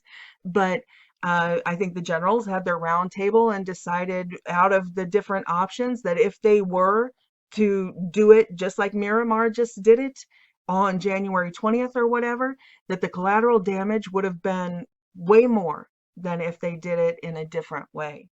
And that's what they have said all along. That's why they planned out a plan from all the way back during the Obama administration to take down the empire without destroying the country. And people don't want that. They want the instant gratification. And honestly, if I was the strategic general, I would not have declared the martial law and forcibly kept Donald Trump in office, because the propaganda system had so thoroughly set up that narrative to all of the, half of the nation, that he's not going to leave office. He's the one who's trying to do a military coup. He's never going to leave office. He's Hitler. That projection, everything that they were trying to do, they projected. So, we were in a situation, we've done a lot of waking up here in the information war, but we were in a situation that had they done that, yes, they would have burned the cities down. People, they would not, half of the country would not have understood that this is a military operation to save the Constitution of the United States of America, to save our free country. They just wouldn't have. They just don't have the information. But now there are things playing out. There are things playing out in the courts. There are people resigning. You see the Pennsylvania Secretary of State just resigned over the election stuff. Right here, Pennsylvania top election officer, it's the Secretary of State, to resign after agency bungled requirement for constitutional yada yada. And here's another take on it, that she resigns over an error that delayed justice for sex abuse survivors. Two of the topics that we were talking about, the human trafficking and the election bleep. And she's resigning, just like we're seeing in all of these other governments, these people resigning. Another one is in Virginia. Virginia also just had a court ruling to finally, after all this time, to throw out all of the mail-in ballots that did not have postmarks on them. So, and Arizona, how they had stonewalled and would not obey the subpoena to turn over the servers and the Dominion voting machines and the paper ballots. Well, they've come to an agreement now, because they were going to take them by force. And they kept fighting long after this administration was installed. They have kept fighting. So just a week and a half, 2 weeks ago, finally Maricopa County to turn over election ballot info to the Arizona lawmakers so that they can do a forensic audit. Okay, this is weird. This is from today, February 3rd, 2021. And now it's saying that they might arrest the Maricopa County Board, which is weird. You can go back and find the articles. I'll put links below. where they had come to a settlement on this. The only things that they didn't get, that the Senate didn't get, was that they wanted all of the originals of the paper ballots, all of them, to compare against the vote tallying machines. But Maricopa County said that they would give them copies. And originally, the Senate had agreed to that. And when they agreed to that, I thought that was weird, because I'm like, how can you do a forensic test to see if the ballots themselves, because that was a huge question with these ballots being printed literally by the semi-load that were not even official mail-in ballots, and that they were being printed already pre-printed with the circles filled in and stuff. So I'm like, well, how can you check the texture of the paper and all of that, which can be forensically, you can trace paper to the country, to the actual factory that produced it.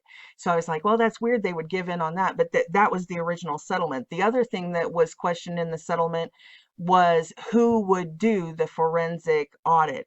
And the Arizona Senate had agreed that they would allow the official, like, government auditors to come in and do the audit, which again, I thought was weird, since we have so much corruption in the government. I mean, that's why they're doing the audit, is to see if there's government corruption, that they should hire outside agencies, because that's what Patrick Byrne, just like they have their set of rich people, Bezos, Gates, Zuckerberg, working with them.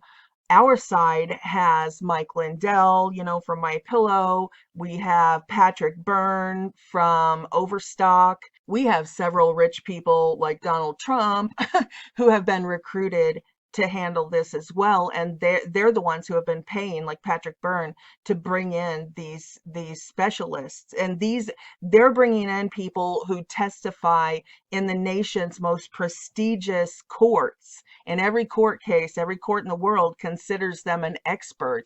So they're hiring the legitimate experts and getting these tests done. So I thought, why wouldn't they, go with somebody like that? But of course, the Maricopa County said they didn't want anybody like that. They didn't want experts that everyone else considers an expert.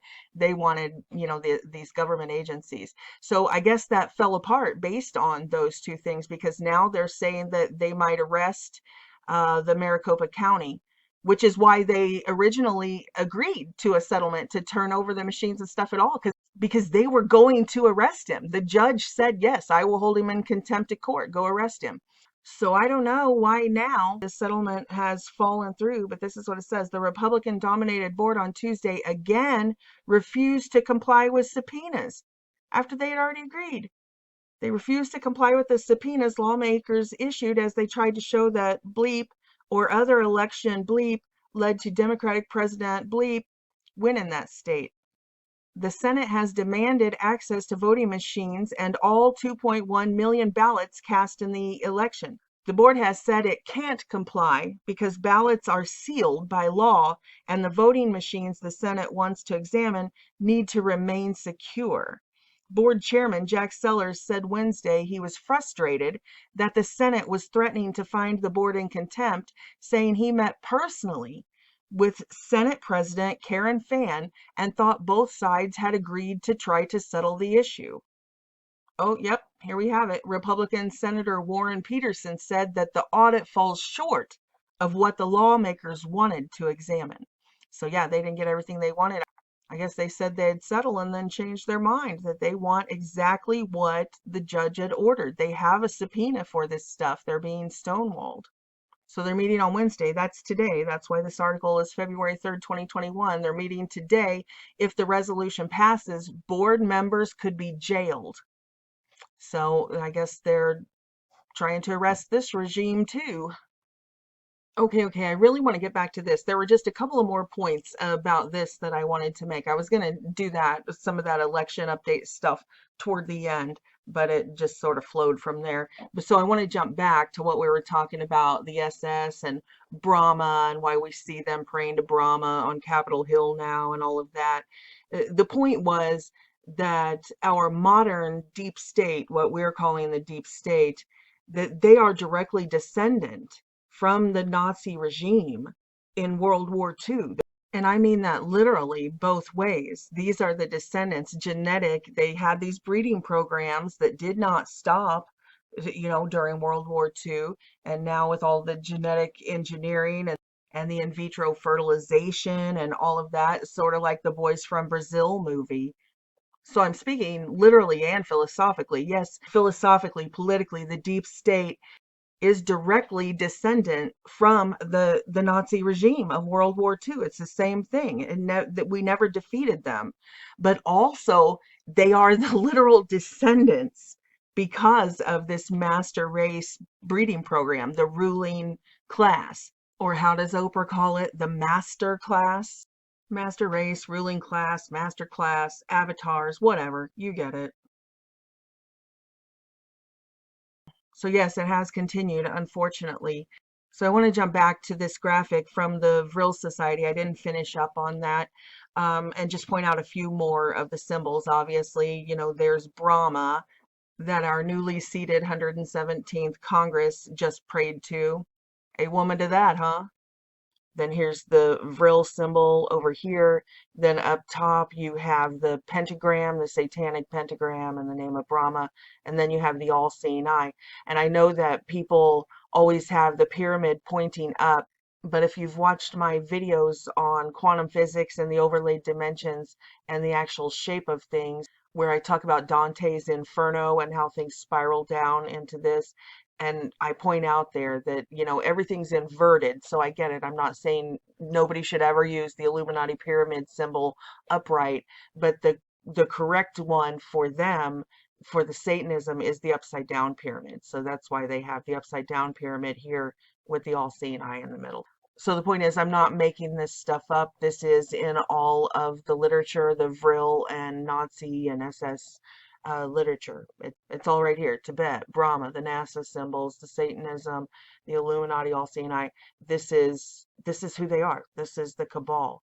And this is where I saw Hillary Clinton was standing behind President Trump. President Trump was on his knees, and she had this gaudy ring on her index finger. It looked like it had blood on it.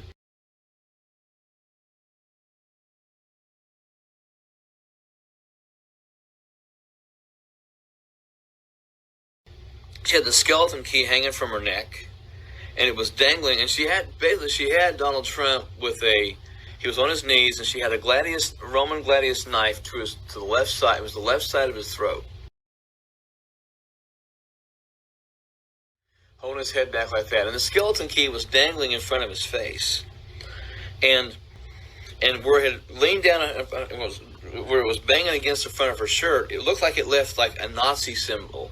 The stormtroopers, the Nazi SS, had almost like the lightning signal, the lightning strike, the double pane of lightning. That's what it looked like on the front of her shirt. So here we go. The occult origins of the German secret space program. Speaking of NASA. So, the Vril Society, this is the symbol, right? This sort of V, this chevron look. You can see it in all of their old writings. And it's not just the symbol of the Nazi secret space program. It's also the symbol of NASA and all of the communist countries' space programs. Every single logo, it's on there in some form. Almost every space agency on Earth, really, has this incorporated in their logo if they're in the cabal. And they all are. How can you? It's like Antarctica. You have to have an Antarctic treaty to get everybody to agree that nobody can go to that area. That's their secret command post or whatever. And likewise with space, you can't broadcast the kind of lies and hoaxes that NASA does unless these other superpower nations are in on it. The records of the Vril Society and the Thule Society in that area at that time, they're easily researchable, and they talk openly about channeling these entities, receiving even like architectural diagrams of things to build from these entities. These entities from Thule Island, this Aryan race, right? This superhuman race. What do the UFO community call them now? The Nordics, I think they call them. They call them aliens, of course. but we know they're the Nephilim. They're in ancient times in mythology, they called them the demigods, or they're the hybrids. So anyway, yeah, they talked openly about being in contact with these other entities on Thule Island and in Antarctica, which is also what Admiral Byrd and the U.S. Navy encountered over there, which caused them to retreat. And that's why throughout all of my hundreds and hundreds of videos, I always tie in this particular diagram of the Illuminati pyramid, because this is the one that's accurate. At the top of the pyramid, these are non-human entities. And I know a lot of people don't want to believe that, and they have their Illuminati pyramid drawn out that it's like George Soros or something, and we'll get into him in a minute. But he's not even the richest guy in the world. He's like, what, 27th richest or something? I mean, he's a pauper compared to some of these guys. But you know, it's not a human regime at top. The human Illuminati families are below these entities. And you know, if you go through every culture on Earth, back to ancient times, they'll say that about the royal, quote unquote, royal families. Oh, they descended from the gods, right? From these fallen angels. They meticulously record their genealogies. I mean, that's where the emperors come from. In China, they say from the yellow deity or the yellow emperor, this pagan god.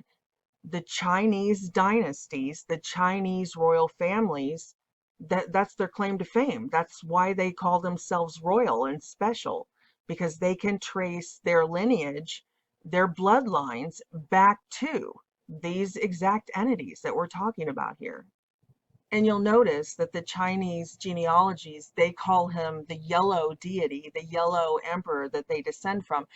And that's where we get that, you know, old-fashioned idea of them being yellow. You know, I don't know if people still even have a remembrance of that, but they used to, skin tone wise, like, because this biologically is carried in our skin tones. So skin tone wise, people referred to Asian people as yellow or Indians as red, you know, red skins, everybody's up in an uproar. That's because the Aztecs, the Mayans, if you look at their art, and here, I can't even pronounce the name of their gods, but it's always red, and they're depicted with red skin. And then their descendants then on Earth, the Native Americans, several of them, not some of the Native Americans actually descended from Africa and stuff, but you know, back in the old times, people just talked openly about that. They would say colored people, yellow people, red people, black people, olive-skinned people, the Hindu people, their gods are depicted as blue and green. And so the humans in that ethnicity still have a sort of olive tint to their skin.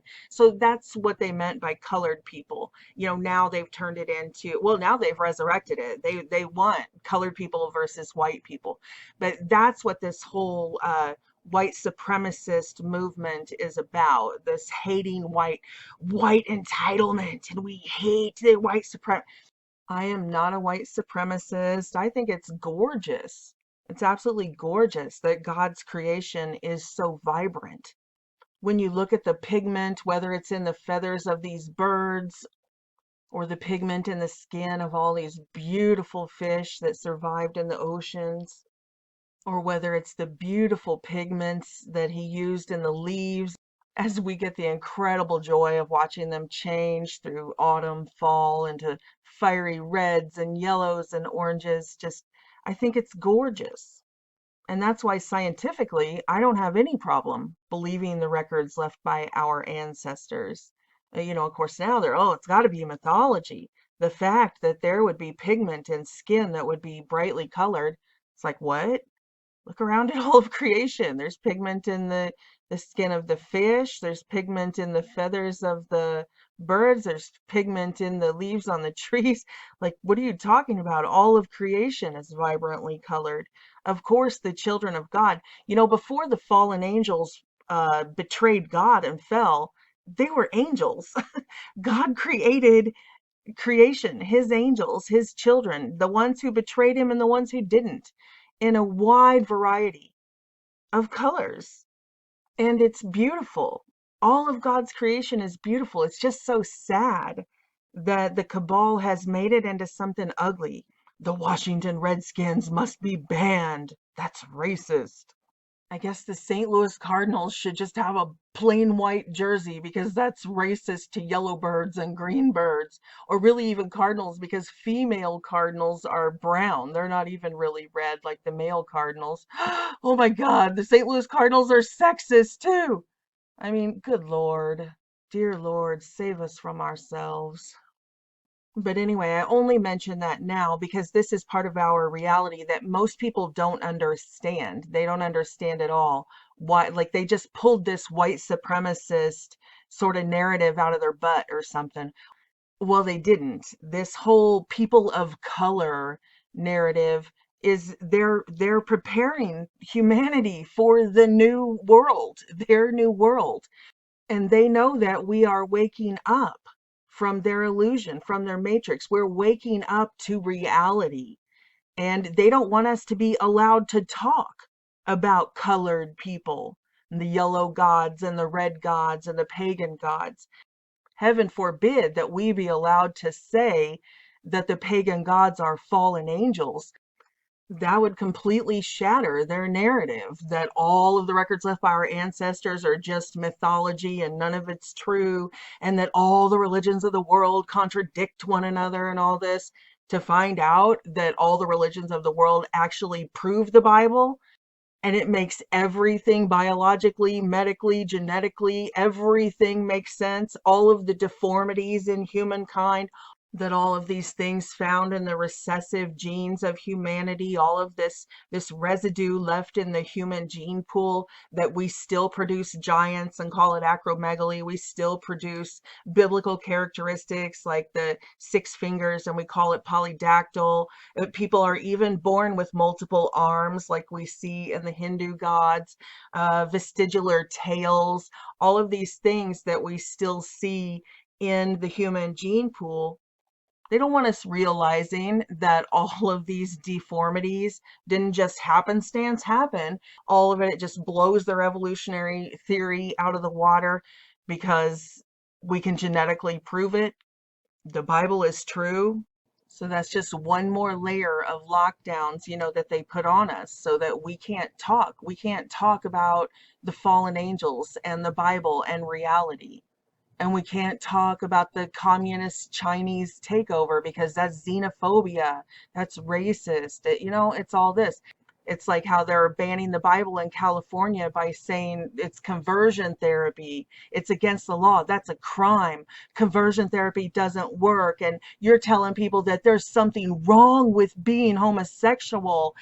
So that's their way of circumventing religious freedom and saying, well, we can ban the Bible. They're passing bills to literally ban the Bible because it talks about conversion therapy. We call it a testimony. When you get free, Jesus delivers you from something. You want to tell the world about this newfound peace and freedom, and we call it a testimony. But they say it's illegal. So, it's the same thing with this whole narrative of white supremacy and people of color. So they didn't just pull that out of the blue. They pulled it out because they're in the know about real world history. So the point is about understanding and having things in order instead of backwards is that the Nazis didn't create this base in Antarctica. The entities in Antarctica created the Nazis. That's how the Antichrist spirit works. It works through people. And then the hierarchy that they build in the human world, in our society through social engineering, is so compartmentalized that a lot of the people on the bottom, they're just not in the know. I mean, you can see like the intelligence agencies are way down here. These actual bloodlines that have passed down this knowledge, this interdimensional spiritual, what we call Satanism. And those royal families are really so far above, so far above the people who we see running the world. Whether it's the titans of industry or the, political figureheads, the presidents of nations, the people at that level are so, so, so far above this. It's really like, have you seen that series Westworld? It's one of those that we would call predictive programming on so many levels. It's about artificial intelligence and about avatars, and which I have a whole avatar video coming that is so interesting. But anyway, in Westworld, once you get to, I don't know, like the final season, season 3 or something like that, when they're back in the real world and not in the artificial world that all the rich people just come and visit. The tech giant who's really pulling the strings above everything, he's like unreachable, unknown. His name is not found anywhere. Nobody knows. He's just like the guy. He's like the wind. You can see the stock market trades. You can see the mergers. You can see that sort of stuff happening. But when they try to track him down, he's not somebody who you can find in a phone directory. He has no listed addresses. He has no internet footprint. He does all of his dealings, through surrogates. So he has no digital footprint. Nobody can find out who this guy really is. I mean, in the show, they eventually do. That's the level of human that I'm talking about up here on this level. You don't know them. You've never seen them in the news. They're not the George Soros. They're not the people, the Rockefellers or the Rothschilds, the ones that we talk about. These people, they live on islands and in places that we don't even know exist, that they literally airbrush off the map, that we do not know exist out there around Thule Island and these areas. A billionaire's island like Epstein Island is like a tacky pimp's ghetto island to them. So these are a different breed of humans, if you will. They are a very literal breakaway civilization. They like parted ways with us. They're like, see you, wouldn't want to be you. They are completely in a different world than we are. And they broke away from what we consider humanity in ancient times. All through the ages, you can see them popping in and out. That's another really good video. I have so many good videos. I wish I had time. I wish I had time or a team or something, like some of these people to put this stuff together. Another really awesome video I've been working on for a long time is called The Immortals. And, Paranormal Roundtable, they had a good show on The Immortals, talking about just regular people, not like Count Saint Germain. But anyway, the point is that we have records of these people popping in and out of our, world, our reality. And I'm not talking like dimensionally popping in. I'm just talking about like mingling with the commoners, and so we have all of these strange, mysterious stories of this guy who's Count Saint Germain that shows up, and then like 200 years later, he's still alive and hasn't aged at all. Or like that account from the book Stranger at the Pentagon. I think that was the name of the book, Stranger at the Pentagon. And then Phil Schneider said his dad was also present at a Pentagon meeting with this person, Val or Valiant Thor, who said that he was like 500 years old and he looked like a 30-year-old man. So that's what I mean when I say a breakaway civilization. These royals are stuff like we read in the Bible. When you read in the Bible and it says that humans live to be 800 years old, things like that. This is a serious breakaway civilization. Conceptually, it kind of reminds me of that 2020 movie, The Old Guard, about this sort of crew of immortals and stuff and how they intervene in all these situations in human affairs. And not coincidentally, and I hope this video doesn't get taken down just for daring to mention Q, but from what I understand, I vaguely remember a series of posts about the Old Guard, them saying, the Q board saying, what you're witnessing is the taking down of the Old Guard. And obviously, I think something like that would be speaking on many more levels than just, the political establishment. And in that vein, along that line of thinking, tell me this isn't weird. This is the 2021 Super Bowl post on Facebook from CBS. And what does it say? Just look at their wording. They've got the all-seeing eye here, right? That's CBS's logo. And then they say, the old guard is taking on the new guard in the Super Bowl, yada, yada. And then it says, that this Super Bowl will be a generational showdown. I mean, is that odd? Or is that what they've nicknamed comms? Anyway, the old guard I'm talking about, those top tiers on the Illuminati pyramid, those royal families, they are a breakaway civilization. And people like George Soros, I mean, he's so far down the totem pole, he's not even their butler. Or like Jeff Bezos, oh, it's hundreds of millions of dollars. These people don't even care about money. They don't need our paper. These paper chits aren't even toilet paper to them. These paper chits and stuff that we consider so valuable, this is the illusion they create for us. This is the system of high-tech human slavery that they have created for us to exist in. They don't care about this thing we call money at all. That's just part of the illusion. They don't live in the illusion. They don't live in the matrix with us. They're on a whole different level. And then, you know, then we start getting several tiers down, we start getting into the human structure that we are able to recognize.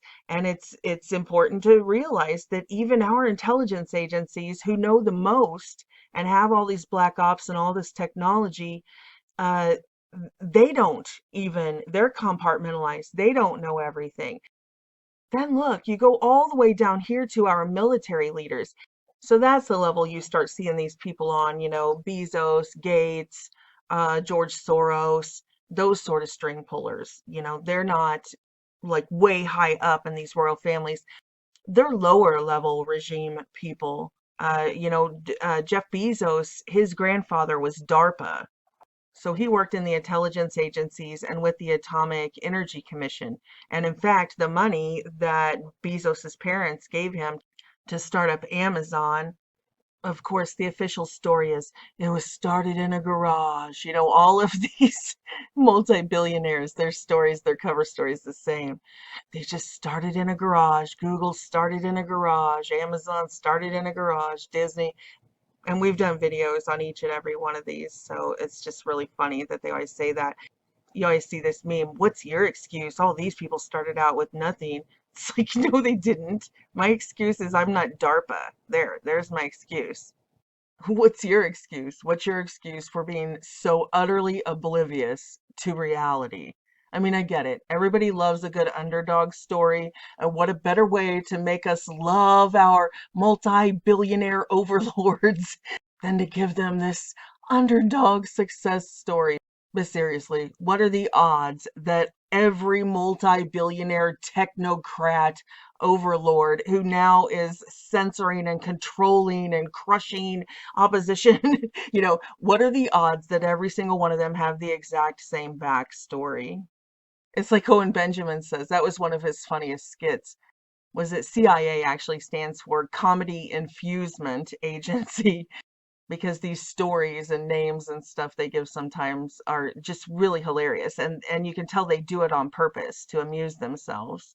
Like Alec Baldwin's wife being paraded around on all of the mainstream media for over a decade, pretending to be Spanish, faking an accent. And how do you say cucumber?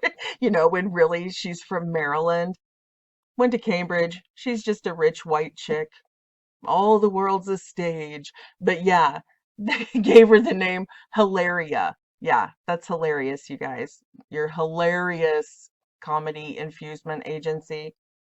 Or like all the famous fake NASA pictures of Earth where, like here, you can see the cloud cover that they put on actually spells the word sex. Yeah, like here. But there's all kinds of words you can find. There's one that I can't find now, but it was supposedly an image of Pluto. And no joke, it had the face of Pluto in the ridges, like Pluto from Disney in the ridges. They really get a kick out of this stuff. Remember, it's the same thing. Sex, remember in the Lion King movie where Disney, they put the sex in the stars? It's ridiculous. Oh, here's one from my files that Owen Benjamin pointed out. This is hilarious. You know how we're talking about them owning all of the publishing houses and the media agencies and stuff, and how they're constantly race baiting and pushing this racial narrative and this racial bias against whites and all of that type of thing. So yeah, New York Times bestseller, this blockbuster bestseller, White Fragility by Robin DiAngelo. So this guy tweets, hat tip to Owen Benjamin for pointing out that her name is literally Robbing the Anglo. Robin DiAngelo. Ah, that's too funny. Okay, so back to the Bezos Amazon cover story. You know, the little garage band we call the richest man in the frickin' world. This is his grandfather here receiving a U.S. Navy award. His grandpa's name is LP Guys, Lawrence Guys. They do admit there's too many records. They do admit that he worked for the Atomic Energy Commission, the AEC, but he was just just a lowly, like he's an office manager or something. But you can see here in New Mexico, he was getting awards from the Navy for the Navy fleet of ballistic missile systems. That was in 1967. I'll put links below to these articles. This is in Sandia Laboratory. It's actually his links to Sandia and stuff. Well, all of it, really. They sort of accuse Bezos of insider trading, if anything, setting up the company because this technology that his grandpa worked with was directly related to the cloud now.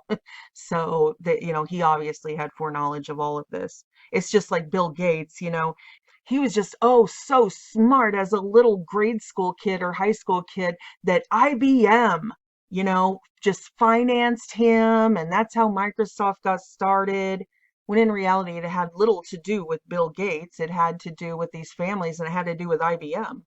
President of IBM, Thomas J. Watson, established a special subsidiary in Poland called Watson Business Machines to assist in the Nazi invasion of Poland.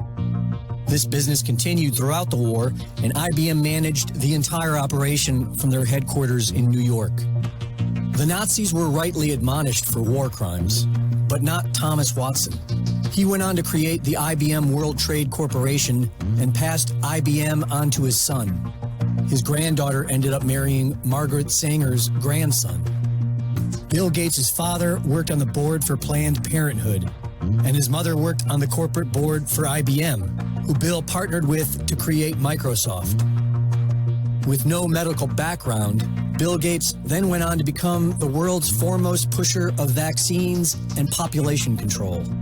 And it's the same with Amazon. It has little to do with Bezos other than he was born into this family, this DARPA family. He's just carrying on the work, the generational work. Like I said before, I'll put all these links below so you can go back and see the dates and all of the different government contracts and how the whole thing progressed and who his family actually is. And even how his father interlinks with NASA and the aerospace industry, his nuclear training linking in with the aerospace industry. But here's the main documented evidence. In January of 1958, LP Geis was offered the top job at ARPA, according to this 1975 document on DARPA. And that's when it starts his career, through the 1950s, 60s, 70s, going and working for DARPA, which directly led into the creation of Amazon, which now has continued to work with the AI labs in unison with Google and Facebook, the other tech giants who are working on artificial intelligence, and the cloud, hive mind, and even the communist distribution of all goods through, that's how communism does it. There's really no private property. Everything is state run. And so you can see them funneling us in now, closing all private business and sort of herding us like sheep, that the essential businesses are Amazon and Walmart, the ones they have set up. And even Walmart, if you guys haven't seen them, you might go back and watch these videos that I did back in 2017. Walmart, FEMA Exposed, America Needs to See This, about Sam Walton's connections and how he actually ran the internment camps during World War II and what Walmart was actually set up to do, and how now they're in contract with FEMA and how they have emergency response vehicles and all sorts of stuff already. So this was all preordained. And for those of you who don't know, when you're uploading all of your stuff into the cloud, there's no such thing as a cloud. There is no cloud. It's just someone else's computer. You're uploading all of your information. You're using The cloud, which is the sentient world simulation, is what DARPA calls it. And they have moved beyond just these sort of server farms, these chain-linked supercomputers, and they are working with the D-Wave quantum computer. And that's what we're talking about when we say artificial dimensions. We're not being, making metaphors. We're talking about literal quantum artificial dimensions. But this is real. This is absolutely real. You can see right here with this video, the Amazon Cloud Digital DNA Cybernetic New World Order, and this is all about these groups working together. The reason I have this on the screen, this is from a channel called A Simulated Reality, and he does not get as nearly as much credit as he should. He's got 10,000 subscribers, so please go over there and show him some love. If you want to see the clips, though, they're here. This guy, this is all he does. All of the tech giants working on these projects, he has them right here in their own voice. You can see it with your own eyes. But suffice it to say that this artificial intelligence, this sentient world simulation is what it's called, that they believe it's omniscience. This is their God. This is their AI God. And their idea of moving this hive mind, their omniscience, into omnipresence is through this neural implant, these neural implants that are nanotechnology and the mark of the beast.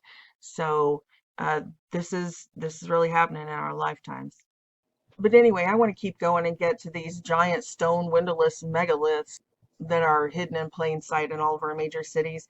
If you want more on the Thule Society and Thule Island, I think it was this video. I don't know, I made so many videos.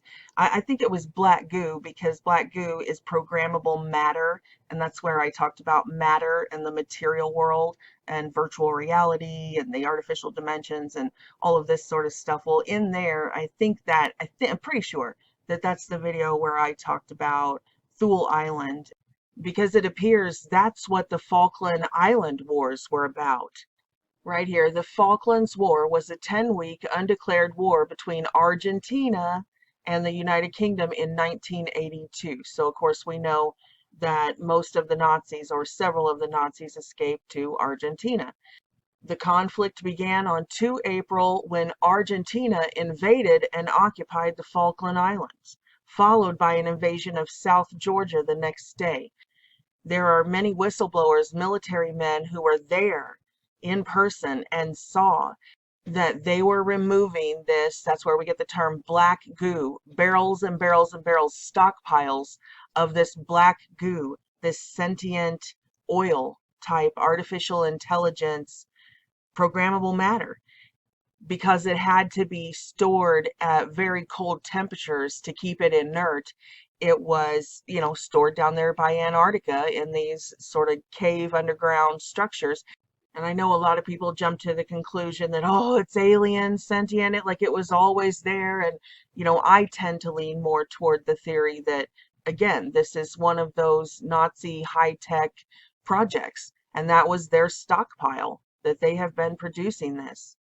And just coincidentally, on another front of the high strangeness, these MyLabs that say they were experimented on as super soldiers, they report being injected with this sentient black fluid. And that was one of the ways that they were controlled. But now they've moved on to an aerosolized, chemtrail type programmable matter.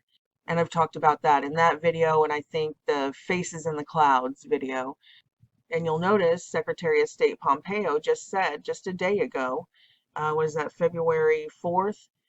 He went on Fox News and other media circuits who would allow him to speak and warned us and said China will use AI to harm the United States citizens.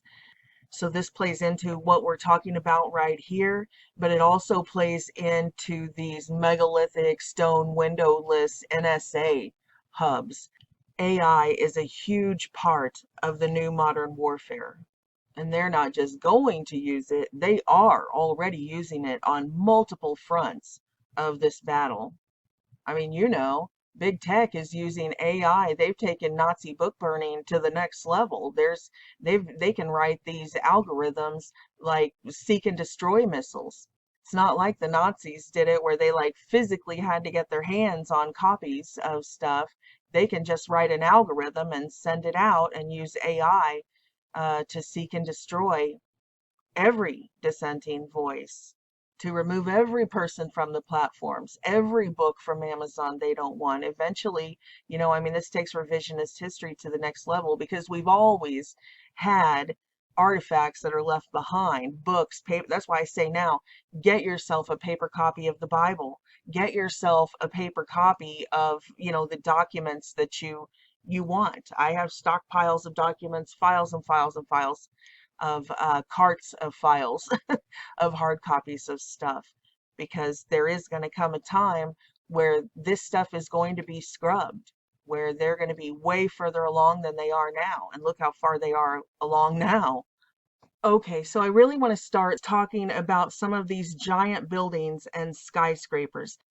Of course, the one in New York is probably the most famous. You hear a lot of documentaries and, oh, what is mysterious building? What is really going on in there? Because regardless of the official explanations that they give us, I mean, this is creepy. This is eerie to look in our major cities and see these companies who have built these enormous skyscrapers that have no windows, like giant above ground dungeons. And coincidence of all coincidences, all of these megalithic stone windowless high towers are located in these extremely Democrat cities. Like this one is in Chicago. I showed you New York, right? This one is in Chicago. This one is in DC, Washington, DC. And this is going to be important because we're going to talk a little bit about Washington, DC later, and London, and also the Vatican. You know how the Vatican is in Rome, but it's considered its own nation. It has its own bureaucracy and its own sovereignty. Likewise is the city of London, and likewise is Washington, D.C. Look it up and try to find out what state Washington, D.C. is in. The District of Columbia is not in any state in the United States of America. They tell us it's a city, and even though it's a district, they allow it to have a mayor to govern it. But a city of what? By definition, cities are within states. But in this case, this is a city-state of its own, even though we don't recognize it as a state in our union. Until recently, we didn't even allow DC to have a say in our government. They don't have senators. Now they have, I think, one representative in the House of Representatives, but that delegate has limited voting privileges, can't even vote on all of the legislation. And that's because DC is a corporation. We don't allow corporations, even big ones like, say, Facebook or Google, to have senators. We don't, they don't get to elect a Facebook and Google senator to be sworn in to Congress. Of course, they have, I should say that, they've got plenty of senators from their corporations that they own and control and finance, but not openly. But I'm not going to go into great detail about this right now. Most of you already know about the Act of 1871 passed by Congress and what we're dealing with here with this corporation that has taken control of our nation and has its own secret police, the NSA, the FBI, and they have set up these giant telecommunications surveillance hubs in our major cities right in front of us. We have a corporation that has taken over our country, a corporation that has sold us out to the communists. They sold us, literally sold us out. They sold our debt, our national debt. China bought us. They sold our land. They sold our corporations. They sold our national forests. They sold everything to China right out from under our noses. And I'll do a whole other presentation on this unholy trinity in part 4 of Clash of the Titans, but suffice it to say that it's a corporation and it is on American soil, just like the City of London, Inc. is a corporation, and Vatican City is not part of Italy or Rome, although it is located there. And this is sort of the unholy trinity of the Babylonian Empire, or, Mystery Babylon, the New World Order that's running the world. And they didn't have to send a single tank into our streets to conquer our land. And they didn't even have to build their own infrastructure. They systematically, layer by layer by layer, over the generations, going all the way back to J. Edgar Hoover, going all the way back to the founding of the CIA, one by one, they took over these agencies. They took over our government. They took over our schools and turned our public education into their re-education camps. They didn't have to round anybody up and put them in re-education camps. They just infiltrated all of the teaching positions. So they put Marxist professors in our existing system. They passed all of this legislation. They tricked us into agreeing to things that, we thought were for the children's good in the elementary schools, Common Core, that sort of thing. And now we see really the last stand is now they want this Project 1619, where they literally want to teach American children that America is terrible and to be self-loathing and to tear down all of our national history and become communist. That's how they do it. So that's what's going on with Trump's 1776 commission, is another front of this battle to stop the complete takeover and to actually try to reverse the damage that's been done. But it's too far gone.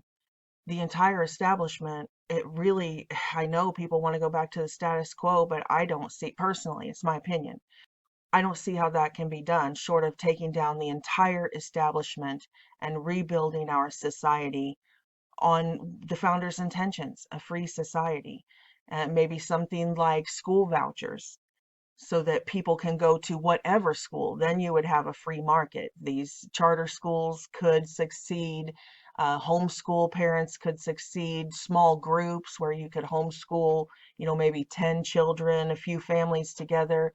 Because right now, all the property tax and everything we pay into schooling, but like I homeschool my son, that doesn't mean I don't have to pay. I still have to pay for the communist re-education camps. They still take my taxes and pay for public education, but I don't get that. The schools get that, even though my son doesn't attend them.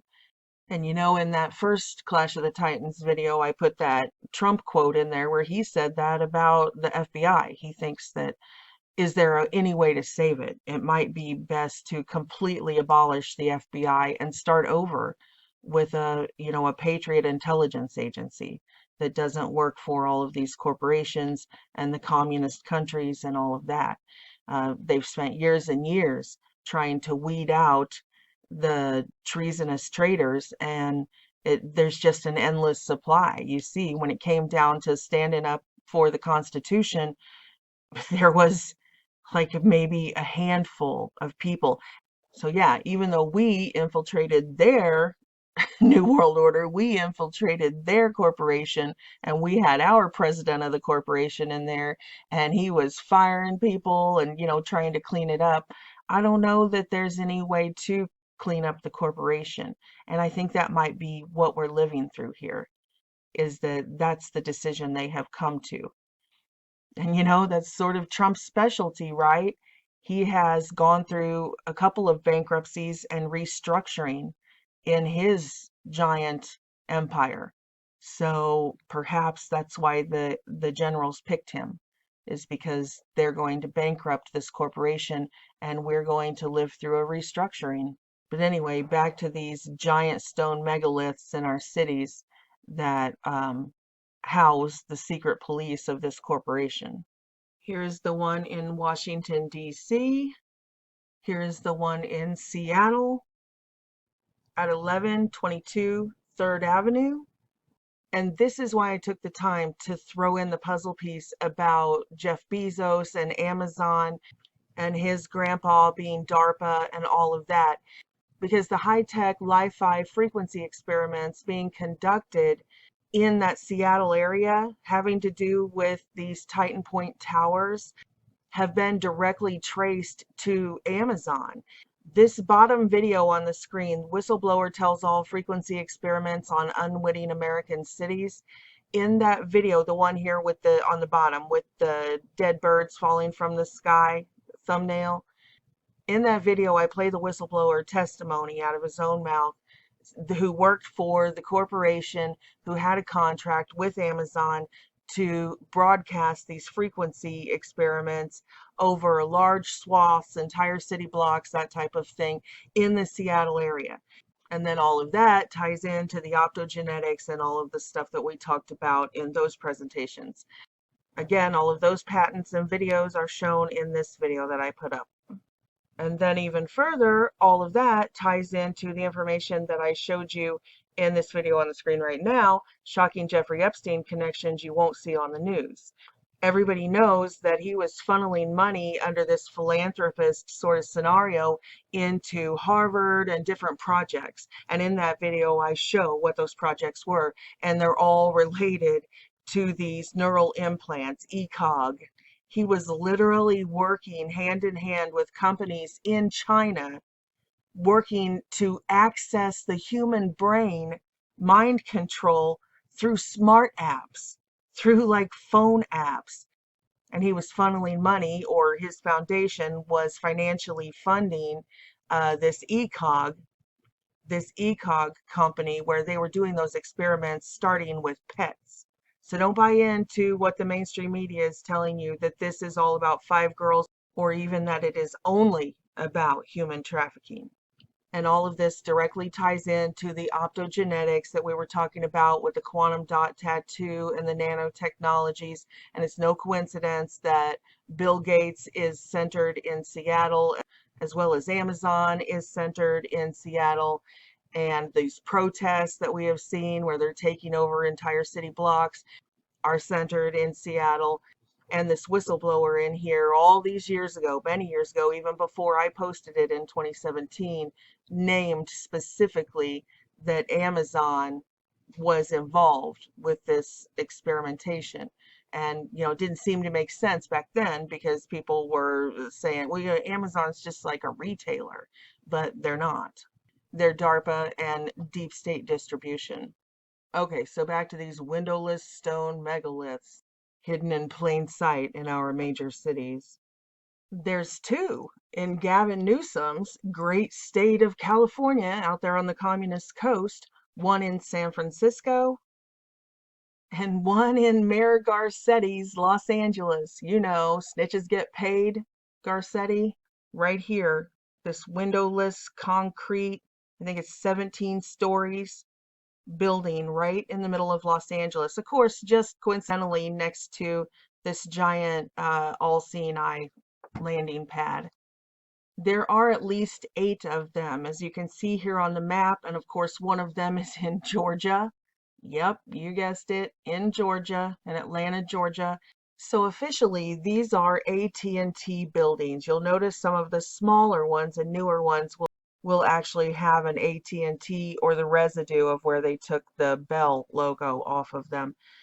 So here's the one in New York, designed in 1974 by architect John Carl Warnecke. The building is one of AT&T's largest telecommunication hubs and is often described as one of the most secure places in the country. It was his wish to create a, quote, 20th century fortress, with spears and arrows replaced by protons and neutrons, laying quiet siege to an army of machines within. Since the site processes hundreds of millions of domestic and international calls, it is the perfect spot for the NSA to intercept communications. So, you know, basically they call these the long line hubs, because originally, you know, in the 1970s, before cell phones, well, before we were told about cell phones, because these were the hubs where all of the fiber optic and underwater, under ocean, underground cables ran into. So a lot of people don't realize that we have these enormous fiber optic telecommunications cables under the oceans and stuff going all the way to other countries. It's fascinating. Here's a map of those undersea cables so you can get an idea of how many countries this surveillance network, I mean this, AT&T communication network ran into. This is the coast over here where we were talking about. They have them in Seattle and San Francisco and Los Angeles and all these. So you can see they all go out this way to these countries over here. Then we have there's one in Texas. So you got them going in the Gulf Coast. And then, of course, New York and Washington, D.C., this area up here, it goes to all of these other hubs over here. And AT&T was the leader in fiber optics. That's when they replaced all of our traditional infrastructure with fiber optics. And that was back before any of us knew about the technology that light carried information. And of course, some people say that this was part of the back engineered sort of Project Paperclip technology, because all of the UFO sightings, or a lot of them, had this sort of technology. They'd say they could see lights going around in circles around the crafts in these sort of fiber optics, that they were communicating, and it would make them change colors. These reports predate anything we were ever told about fiber optics through AT&T. They go all the way back to World War II era, or like the Roswell crash era of 1940s, 1950s. There were multiple reports of these craft. I know there are more types of vehicles than we have makes of cars and trucks, I think. But one common report was like we saw in Close Encounters of the Third Kind, that they would see these lights circling around, and that was their communication, was through sound and light. And lo and behold, decades later, we find out that that's a real technology, that's a real science, that information can be transmitted this way. And then boom, all of a sudden, AT&T has all of this knowledge about fiber optics. So they changed over telecommunications to this. Now we know, changing over from Wi-Fi to Li-Fi, that you don't even need the cables, that it's wireless. You can beam through LED lights, just the information on the light frequencies themselves. So we are even well beyond this now. The new smart cities and all of that work on the LED lights, the Li-Fi system they're trying to change us over to. But of course, we know that SpaceX and all of their payloads that they're taking up there, that it is already being beamed over us. We just haven't been told about it yet. I don't know if they ever intend to tell us the whole truth. In fact, I believe when this frequency fence that they are building over our heads is finally switched on, when it's completely done and switched on, that we're going to visibly see a sort of aurora borealis effect like this. Because I had a vision about, I don't know, around a decade ago, about everything being closed down and all the power was out, and we were still in the buildings and stuff, but all the businesses were closed and sort of shuttered up. But we were out after dark talking behind the buildings, uptown, a building that I used to own, that my ex-husband is still living in. And keep in mind, this was long before the COVID lockdowns and everything being shuttered up. But we were in the back alley talking about everything being closed except for like McDonald's and Walmart for whatever reason. And the sky looked like this. It was like magentas and reds and blues. And I mean, it was beautiful, but obviously things had changed. It was not life as we have known it. The sky was different, and there were craft darting around in zigzag motion. So they weren't like planes or jets or rockets or missiles. There were craft in the sky that were visible, and we were talking about it. I mean, they were way up there, but they looked almost like stars, but they were zigzagging around and stuff. And we were talking about it, and about it being the end of the world, the end of the age. And one of the people I was talking to in the alley said, well, my mom, works at Walmart, and she doesn't believe that this is the end of the age. She just thinks it's this, or it's climate change, or it's, that. And I'm like, seriously? It's gone this far? And she still doesn't believe? And he's like, no, I don't know how to reach her. And way back then, when God showed me that, I didn't know what on earth could have caused something like that. I thought, well, maybe a solar flare or something, and that's also the same thing that knocked out the cloaking on those things we were seeing flying around or something. I still don't know. I don't know what it was, but this that I have on the screen right now is very similar to what I saw. It was more like magentas and reds and yellows than blues and greens. But now, in hindsight, I think that it very well could be related to this sky dome or this sky thing that they're putting above us. Skynet. Isn't that what the Terminator movie called it? Skynet? The artificial intelligence that became self-aware and decided to destroy all humans. Yeah, Elon Musk's Skynet. I think it's probably related to that. It's some sort of frequency technology. I mean, it could be something else, but right now I'm leaning towards this interpretation. In fact, I had a strange encounter about, I don't know, about 17, 18 years ago, and the Holy Spirit just brought it to my remembrance just about 10 minutes ago when I was jotting down notes about this video that I'm making right now. Then me and my husband saw this strange sky phenomenon when we lived up by Springfield, the state capital of Illinois. And I was inside the house. He was outside on the back porch, like drinking a beer and smoking a cigarette. And he comes running in the house and he says, "You got to come see this. Come look at this." So I go outside and it was a red cloud like this, not all this. The whole sky was normal. It wasn't like all of this, but this little hunk up here.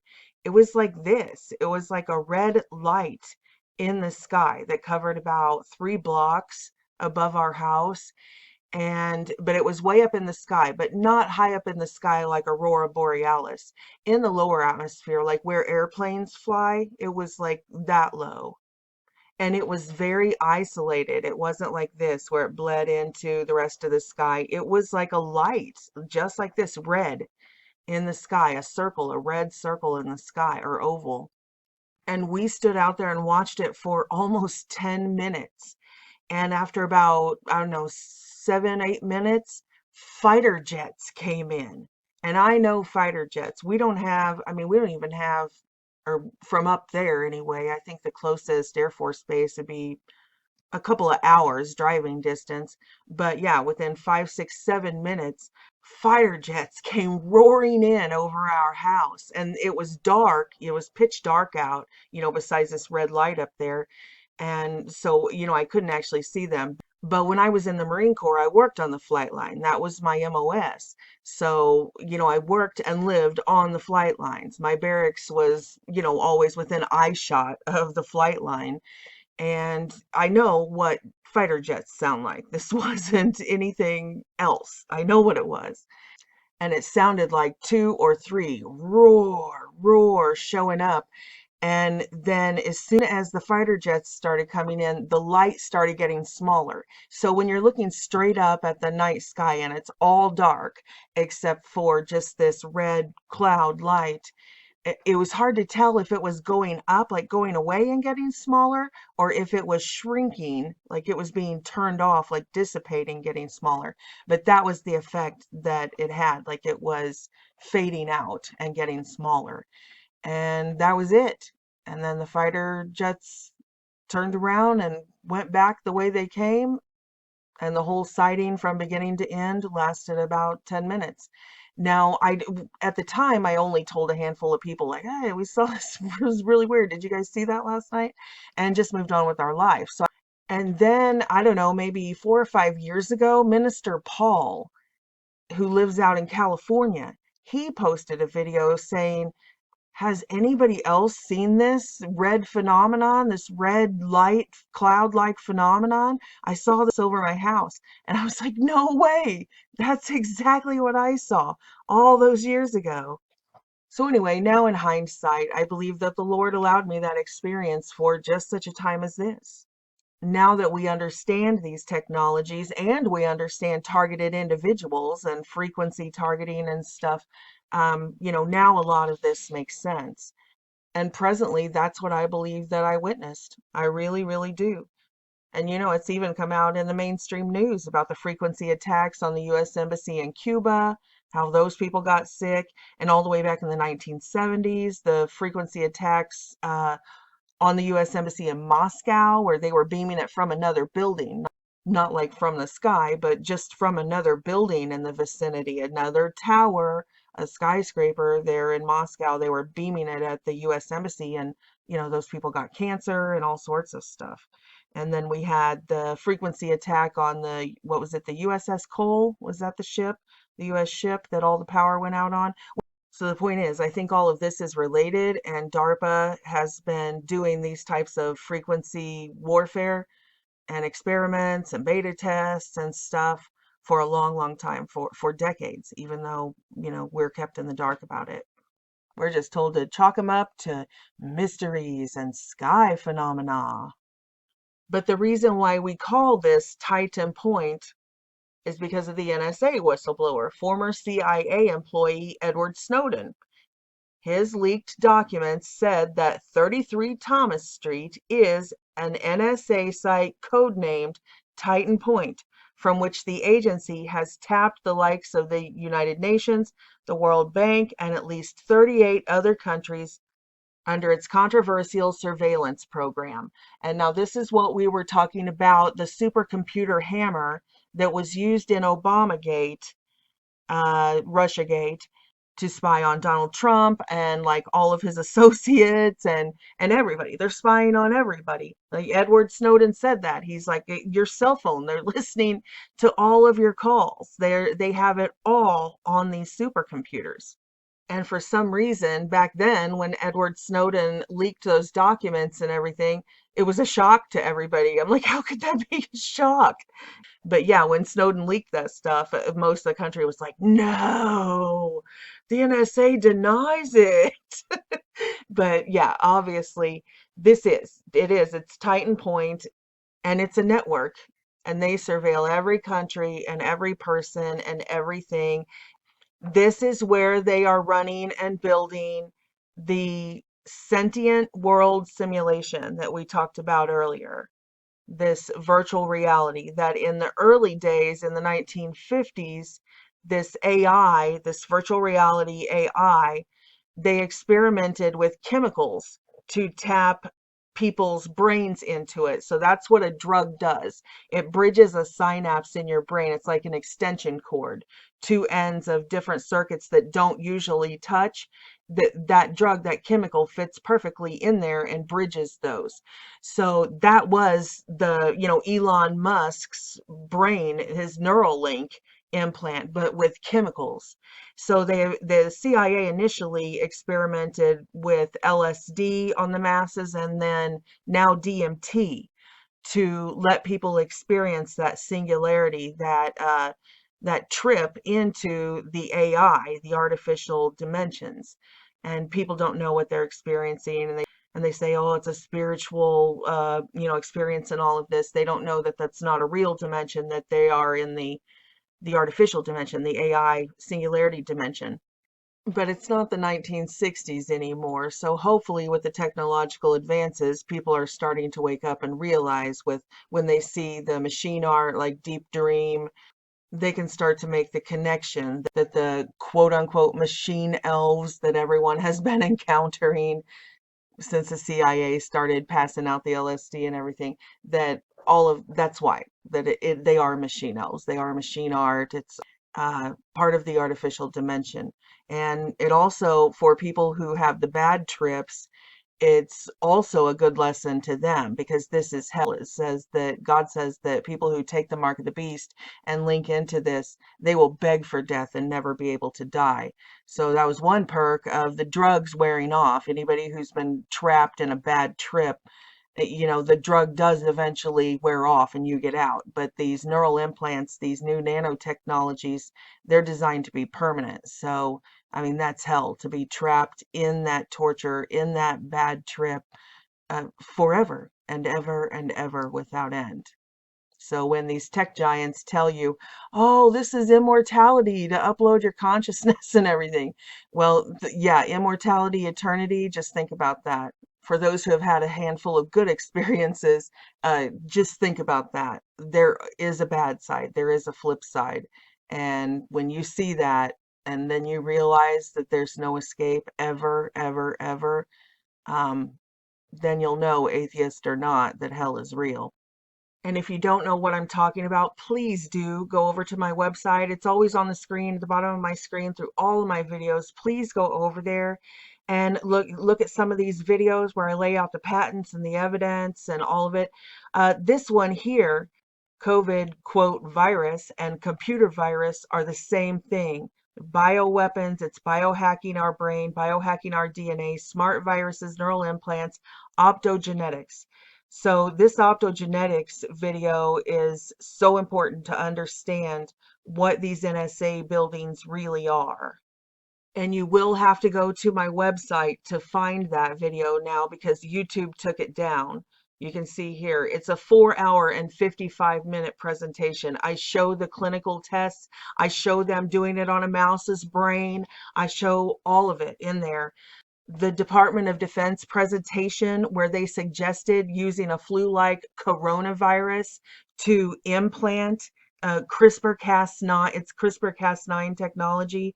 You guys know about that, where they use a chemical to snip out a small part of DNA and to replace it for gene therapy. Likewise, you know, they can hollow out a virus and use that for gene therapy for healing purposes.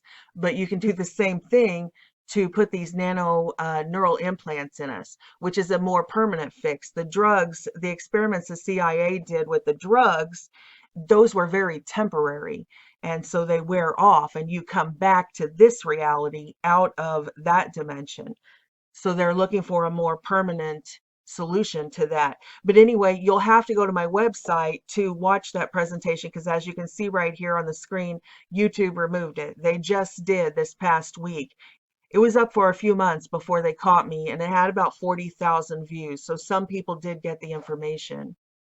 But if you didn't see that whole series, they're right here.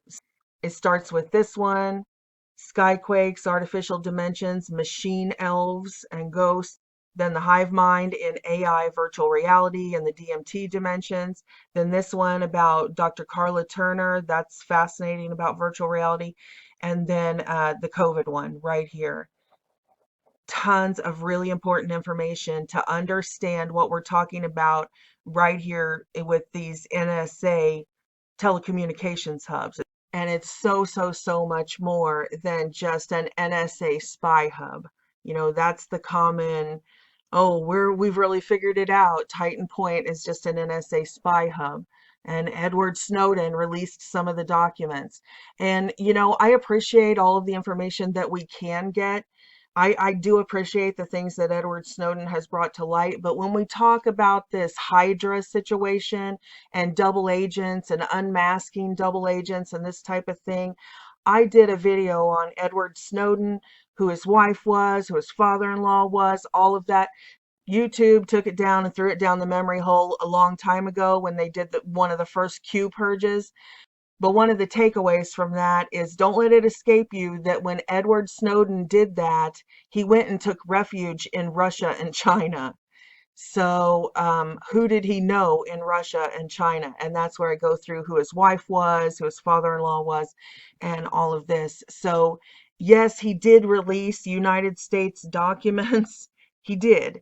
Did he do it for our own good, or did he steal the documents for another reason and get caught? So I can't go into it all here because it would take another 3 hours just to rehash that video. But for all those people who think Edward Snowden did this because he's some sort of national hero, you might want to spend a little time looking into why he so easily just hopped on a plane and had refuge in China and Russia. But as we know, God uses all things together for good, and anything that the devil intends for evil, God will use it for good. And I am forever grateful that Edward Snowden brought this stuff to the public consciousness, because I was talking about it before he did that and nobody would listen. And if I made this video right now, because I'm not a former CIA employee, people would be like, yeah, sure, the NSA is using those. You're a crazy conspiracy theorist. But because Edward Snowden did bring out documents, actual CIA and NSA documents with him to prove that this was a surveillance hub, a spy hub, Now I can talk about this stuff with some sort of credibility and sources that people will listen, because this is real. But before you take to the streets marching to free Edward Snowden, please realize that those documents that he stole, he took directly to China. And please keep that in mind as we move forward here and I begin to explain how, just as that hack into the SolarWinds software actually created a cascade hack so that they were able to get into our Pentagon and all of our military branches, and it's the same here.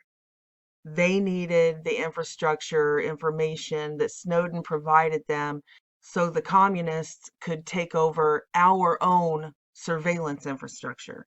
So it's not just the NSA watching us now, it's China and Lord knows who else through our own TITANpointe. And although many of these top floors are just the supercomputers like Hammer that is used in all of these elections that we'll be talking about, but that's a really superficial level of what is going on at TITANpointe. Like I said, now they have the sentient world simulation that they have built, the artificial intelligence, AI singularity, and they're using the D-Wave quantum computers. And those are all below ground, deep, deep below ground, many levels below ground in hardened infrastructure. And there are people in there that live in these places that already have the neural link that Elon Musk is talking about, and already have the nano neural link. And those are the beta tests. So if you are not aware of that, that is all at the end of this video. This one here about the optogenetics. At the very end of it, I have a section called Remote Viewing Q. And we talk a lot about these underground facilities where these people are they're already in there in a beta test. Now, whether they're doing that against their will, whether they were taken against their will, or whether they signed up for some sort of experimental treatment, that much we don't know. I do know that several UFO abductees have reported being abducted for projects like this, and saying that they were taken into this place where people were just sort of milling around like they weren't conscious of this world. They were like zombies. They were just going around and just sort of like walking around slowly like zombies. And they were told by their abductors that it's okay, these people are in utopia, they're perfectly happy, and you can go with them, you can experience this too. And they wanted to, that a lot of the UFO abductees have had the implant up their nasal cavity, up like into their forehead, which is what we're talking about, the mark of the beast in the forehead. A lot of them have been involved in beta tests where they have put these implants up their nasal cavity. But this is like way, way more high tech than that. This is like nanoneural implants and CRISPR-Cas9 technology. But anyway, yeah, these UFO abductees have reported this type of thing. And they didn't understand what they were seeing at all, or what these people were proposing to them. They just got scared and were like, take me home, I want out of here and stuff. It was a UFO abduction. It was an alien abduction to them. They didn't understand what was going on. Which, if you watch this Dr. Carla Turner video, right there, she talks a lot about virtual reality and this UFO phenomenon, that it may not be anything like we think it is. And people may be experiencing what feels to them like a genuine experience, and they may be seeing things that they think they are seeing, but it may be a virtual reality experience. It's really good information.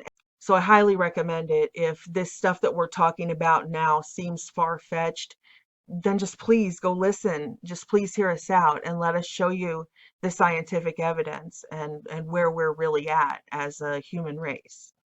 Because if you think it's a scary thought that our infrastructure, something like our entire military, Secret Service, surveillance system might be infiltrated, hacked through these Chinese electronics components, then you can imagine how scary it is to think that they might infiltrate our minds. This whole Manchurian candidate that they have always sought after, only on a high-tech level. This is a whole new level of Manchurian candidate. And this is what they've always wanted. Well, I mean, where do we get the word Manchurian candidate? Where is Manchuria?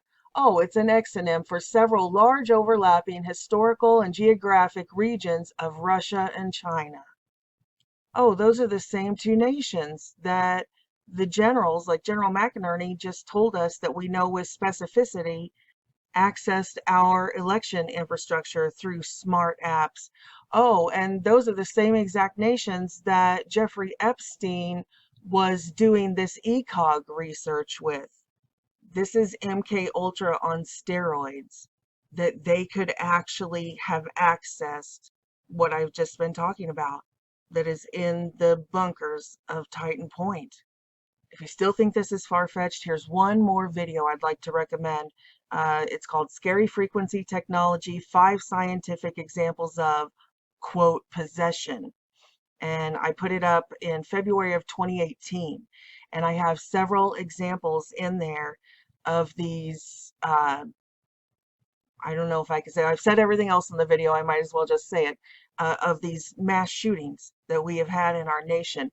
And this strange coincidence that all of them report, oh, before the airport shooter actually committed the crime, he went to the FBI saying, the CIA is in my head, please help me. They're trying to make me do this. And of course, everybody's just like, oh, you're crazy, and they dismissed it. Or did the FBI dismiss it because they're Hydra and they knew? I don't know, but I know it is a fact, it's on the record, that these people have had these type of experiences. The guy on the White House lawn that was, an attempted assassination on President Trump, he was struggling with himself to the point that he ended up shooting his cell phone on the White House lawn.